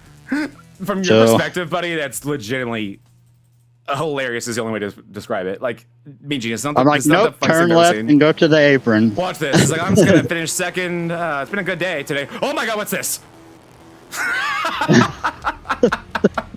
Yep. Like, let me just go on the. Look, Colin just added. Wow. Yeah. That just happened. Yeah, it makes you so angry. Do something about it. Well, buddy, big news though. That's a lot. That's today's news. But let's talk about tomorrow's news. And that's going to be you in that round of 12 once again. First full-time season back after your championship run, and here we are back into the playoffs. Next week we're going to go to Dover. Then you got Darlington, Phoenix. Talk to me about Dover. Is this a Buddy Sully track?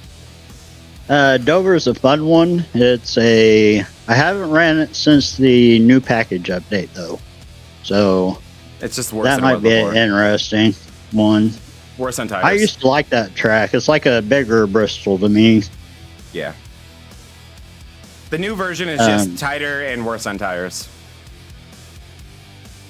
I know. Is Daytona in this round Yes, sir. coming Second up? race. So that's a wild card. And then I don't know what the third race is. Phoenix I'm comfortable with. It's a technical track. You just got to be careful with the dog leg. Yep, you got to be on them triple monitors or else you go down, they don't. We're not all rich, Mean Gene. Mm-hmm. Or have the Oculus, you know. You look to the left and you sneeze and it all goes dark. So you can wreck a lot more aggressively, yeah. Blame him. Well, buddy, congratulations, man. I know you felt the weight of the world on you throughout this season, but regular season over, back into the playoffs, looking to come back into that championship form after the season 3 championship. Anybody you want to give a shout out to here today before we let you go? Tony and Grant and my wife and you guys in the booth, John and Joe, keeping an MRL organized and keeping everyone in line for the most part as well as they can, because we can be I think we can be a rowdy group sometimes, so sometimes they got their work cut out for them, so yeah, that's why Mean Gene does not admin. It is it is an unforgiving job, and you know there's no thanks in it. So you are right. Thank you to the admins that go through hours of video to figure out what happened and what is the best course of action to benefit the league as a whole. So yeah, truer words were not spoken there, buddy. Yeah, big shout out to the wife, because you know it takes a village to make an iRacing champion. Yeah, it does. Amazing to have you back, though, Joey, buddy. Amazing to have you back. Look, we were just reminiscing on your championship from a couple of years ago, and it's amazing how much, I guess not so much has changed, but just how far this league has grown, and having you back is, it just makes the whole thing feel so full circle. So it's been one of the favorite parts of my season personally, to have you back on the track. No, yeah, it's super fun to be back. And you got to win next week, so I can say my favorite quote I stole from John Beverly, which is "Daddy's home." So, yeah. God, I don't know if I'll be able to win, but hopefully, I think last week got top 5, today P3, so maybe I can squeeze in another top 5 or something. There you go. Got to keep Uncle Mo. Keep Uncle Mo on your side. Ladies and gentlemen, that's Buddy Sully, driver the number 21, making that third place finish today and will be part of the round of 12 next week at Dover. Thank you, buddy. Have a great night. We'll see you soon. Much love, buddy. Yep, thank you, guys. Yeah, man, he's back. Guy. Yeah, he's back, dude. He really is, man, Gene. It's exciting to hear from him, to talk to him, to hear how he's feeling, too. Especially someone like Buddy Sully. Like, it's. I mean, I guess I could say from my perspective, and I would say my perspective is probably a hell of a lot less dramatic than Buddy Sully's is. But on Wednesdays, I'm the defending champion over in the Truck Series there. I'm the champion from the year before in the MRL Truck. So I've won the 2 championships that league combined with most recently, besides Vulpes, and boy, am I getting my ass kicked. But you can't, I say it all the time, you can't have anything besides that delusional confidence that I know I'm not as good as them right now, but I know I am better than them at the end of the day. I just have to find it. And Buddy Sully has that. It's going to make this postseason even more intriguing. I mean, Mean Gene, it's not even close. This is the most stacked playoff series, not just that we've ever seen on Mondays, because that's every year on Mondays, that we've ever seen on BRN. It's tough, you know, because we also we had a really nice Tuesday night. The Truck Series also gave us some great all-stars, so it's just been fabulous all season long once we've gotten into the playoff pictures. One more shout out to what Buddy has done going into that thing. It's not, to me, it's not that Buddy can't get it done. It's just that things have come up during the race to throw him off. Because as I go over here and I look at polls, Buddy's got 3, which means 3 times he was the fastest car going into that race. So he's got that short run speed. It's just that he's got hoed on a couple of fuel runs. So, you know, once that fuel run comes up, that kind of changes everything. He's got a stage win. So you know he's got the closing speed as well. So I think he's right. He talked about how it all kind of clicked come playoff time, and that's exactly what we're seeing again, because he's banged out 2 great finishes the last couple of weeks, and now it's playoff time, and that 21 is ready to go. Yeah, and I think it's really important, Mean Gene, because again, I'm dealing with the same thing over on Wednesdays. You want to be good at tracks like this. You know, every now and then, like maybe there's a bad stretch. For me, I think it was freaking like Indianapolis. That was just god awful, so slow. And then we go to, I think the next week was like Michigan, and I was just as bad. I remember just being like a 14th place truck and just being like, what is this? And I know Buddy felt that way, and then I look at the schedule coming, and I'm looking at the tracks. I'm like, okay, Richmond, that's super difficult. Darlington, that's very difficult. And then you end up getting those good finishes to remind you, cool, let's go to the places where the nitty gritty is as bad as it gets, and let me perform there. Let me just remind myself how good I am at this, at the tracks that really separate the men from the boys.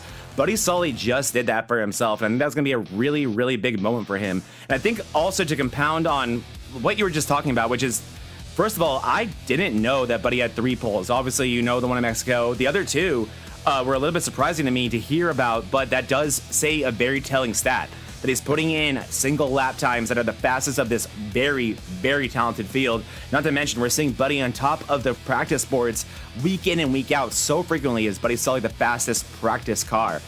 I think he's overthinking things a little bit. He's overthinking his strategy a tiny bit. Coincidentally, like his teammate, which I don't even think they're working together like that, like Tony Iverson, they're spending so much time outside the top 10 than they used to, and so often it's self-inflicted off of bad strategy, overthinking races, pitting too early, making your bed way too early, and ending up being way too uncomfy. That has been the story of Buddy Sully's season. I think today may have shown him, keep it simple, keep it straight up. You are fast enough. Yeah, Buddy, one of the more cerebral drivers, without a doubt. I know I've seen him counsel a lot of younger drivers, giving him the advice. And yeah, I think you spend enough time in the echo chamber, additional strategies, new techniques are going to come to you that, you know, you don't need. You're fast. You got the poles. You've got fastest laps. You've got stage wins. Keep it simple, like you just said. And I think here coming into the playoffs, I think we're just going to see more and more that. Speaking of more and more, only one way to see more and more of the Vortex Racing Network, and that's make sure that you are subscribed. True believers out there, I know you love the racing. That's why you're here. Make sure you keep up to date with all of our social media activity as well. You just watched the double, I'm sorry, there was no doubleheader because they were off today. Which I didn't know until about 5 minutes before practice started, Mean Gene. I was so ready. There you go. Well, you just got done seeing the close of the season. Regular season is over. Nate Lesko, grats on your first regular season championship. Next week, we'll see what he does at Dover. Tomorrow night, though, it's Big Truckin' Tuesday as we go to the round of 8.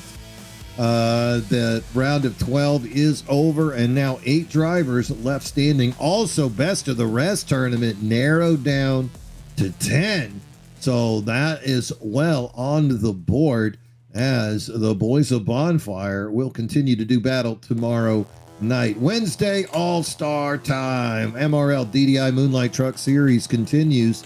Where are we going to be checking them out tomorrow, Zach? Here. Yes, Darlington. My friend. Throwback weekend for the DDI MRL. Going to be a really fun race, and they race very different than these next gens do. Oh, I can imagine. They actually have some horsepower behind those things. So backing it up, not quite as vital, but if you'd like to save tires, you probably ought to find a fine medium. Thursday, Quantum Contender Series on the horizon. This is about your last chance. I said last chance. This is your second last chance. Reach out, Cody Dorsey, Kevin Kyle. You want to race some next-gen Cup cars on a Thursday night, live broadcast, Kevin Kyle, Vortex Racing Network. This is your chance. Get in on all the action, and also it'll give you the inside scoop on when these other series are going to start up again. And you're going to want to jump in as soon as those playoffs are over. Quick turnaround on most of these leagues. Oh, yeah. So you want to have your ear to the ground so you can hear the horses coming. Sunday, the Premier Cup Series. They will be at Bristol this Sunday. You want to see the action at the last great Coliseum. See what those next-gen Cup cars can do. Sunday at Bristol Motor Speedway. Great week of action all week long. Keep track. Make sure you're subscribed. And when you watch the videos, like and share to all your friends. And don't forget, if you like a piece of action that you just saw, go on and clip the thing. Clip it and give it a title. Send it to us. Don't have to leave the screen. Very simple to do. Thank you, YouTube, for making that happen. And our social media goblin, Kevin Kyle, will come along and put you on there. You might have saw that last one. If you didn't, go check it out under the YouTube shorts. Tim Darby went for a ride, setting a new Vortex Racing Network record with 22 barrel rolls. What the hell?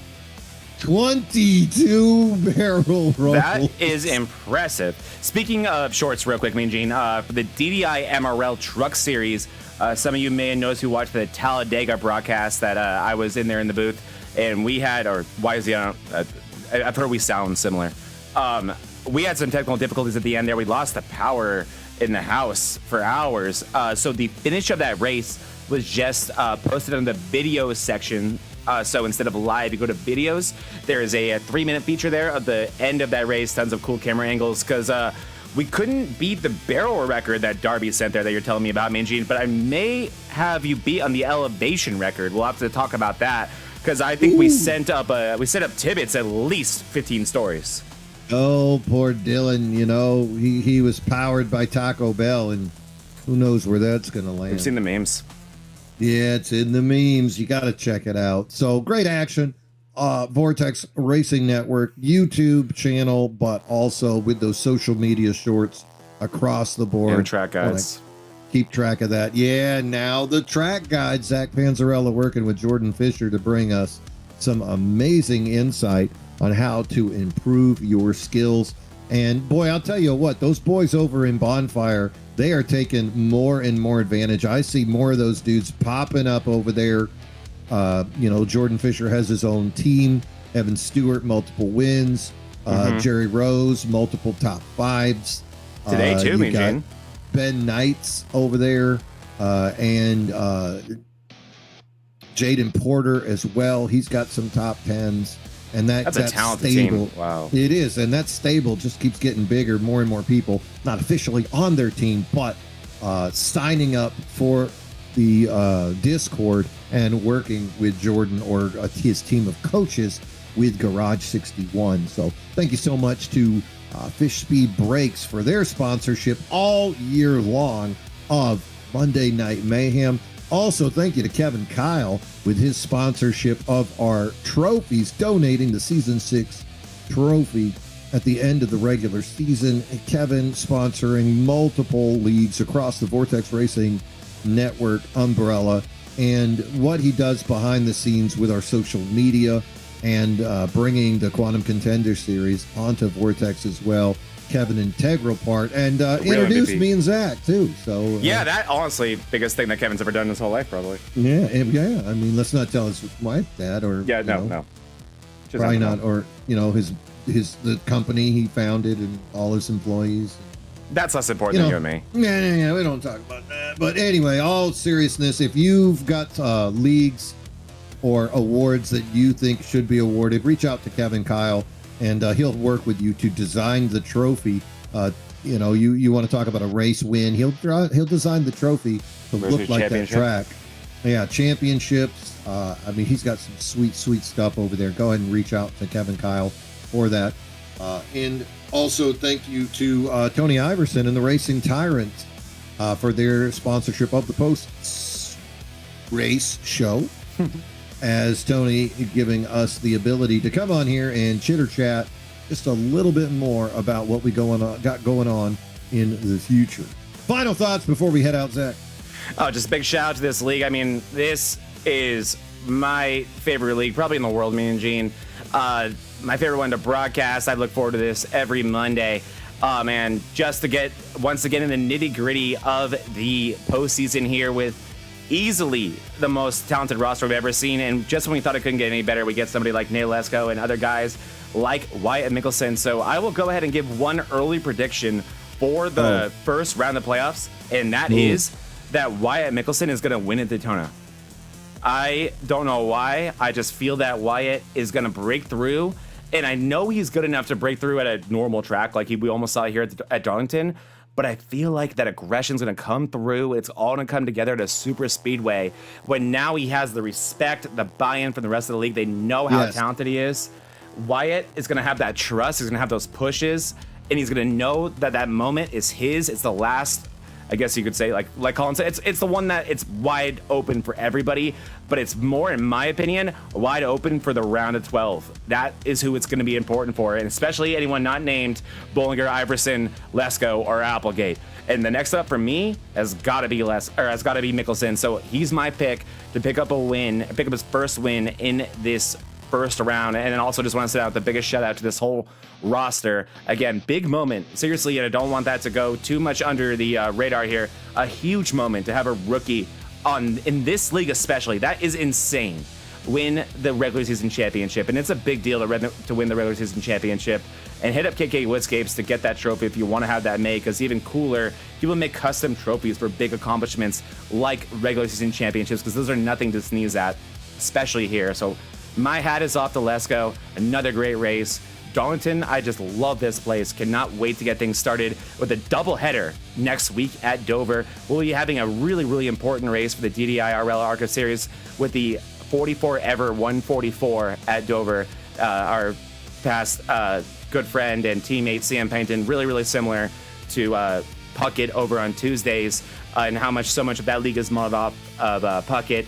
Very similar with the DDI side, and that is our big one. That's our Kentucky Mean Gene, is going to be that first half of the doubleheader next week, and then we get to just double it up and get even better at one of my favorite racetracks in the world. Cannot wait. Yeah, talking about that sponsorship, we were fortunate enough to have the St. Jude's yes, very amazing race on Sunday as well. So great causes, and that will be on Monday there. too. So really appreciate having this medium to share with you the people that have touched our lives and continue on. And if I can add one thing to that, Mean Gene, why it is St. Jude's. I always have a hard time getting through this part, but when CM passed, and he was leaving a son a little bit younger than I am. I'm in my early 30s. His son's, I think, in his late 20s, and we just really wanted to help his family any way we could. CM was he was in the Army, he was a Marine, and we knew that there would be some good pension, but we just wanted to make sure that we were there for his family. And the only thing he'd let us do was donate to St. Jude's.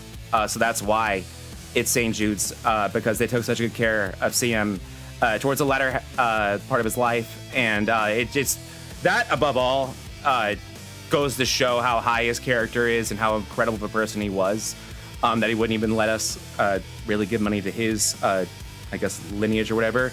And yeah, it's sorry to cut you off there, Mean Gene, but yeah, that is why it's St. Jude's, and it really just goes to show how wonderful a person he was. And that's one thing consistent with him and Dennis Puckett, is just it's only the best people that you've ever met are the ones that go far too soon. Yeah, they weren't kidding when they say the good die young. Mm-hmm. So Dennis, CM, the list goes on. Screw cancer. It's the worst. Yeah, absolutely. My thoughts walking out of here, I'm so glad that you mentioned Mickelson earning the respect of the other drivers. Mm-hmm. That his consistency, his slow start, it's like he did the Ross Chastain second season without the first. So true. That's such a good comparison. He did the, hey, I'm new. Okay, I'm not going to rub bumpers with you here. I'm not going to rub your door. But look at me, 10th, 5th, and just making his way up. As I look, I pull up and look at his stats on the year. And look at his average running position too, Mean Gene. Nuts. 8 top 10s. And as far as incident points go, 4 So low. per race, which is worth, I want to say, of the playoff drivers. So it's time. You're right. I It's agree. time. You know, he's got the other drivers should respect what he's doing unless it's turn 4 at Darlington. And so that is a guy we're going to have to keep a close eye on as these playoffs come to fruition. And now we get to watch the fun. Let's see, though. Join us tomorrow night from Rockingham for the round of 8. We'll see which of these 8 drivers in the truck series continue, and keep an eye on our boy Stephen Neal. I'll tell you, Zach was saying he wasn't going to get out of the round of 12, and by Zach was I I wrong? mean me. But let's see, Stephen going to continue the miracle season. I'm going to put some money on this going to the next round. I'm going to make bank. That's money well as the spent. 45. Yeah, man, get it done. Ladies and gentlemen, that is going to wrap us up for the evening. Thank you for staying up with us once again on Monday nights. Always a pleasure to bring you the action of Monday Night Mayhem. Thank you to our admins. Without this, boy, it would be chaotic. So thank you to those fellas. Also, thank you to the sponsors, Fish Speed Brakes, Kevin Kyle, and Tony Iverson with the Racing Tyrants. And thank you to the fans at home for joining us. Without you true believers, we would just be talking to the ether. And if a tree fell in the woods and no one was there, would it make a sound? I don't want to find out. And I know you guys will never leave us hanging. Have a great night. Have a wonderful Tuesday. Congratulations to the Michigan Wolverines, as they are the NCAA men's champions. And as always, bottoms up and hammer down.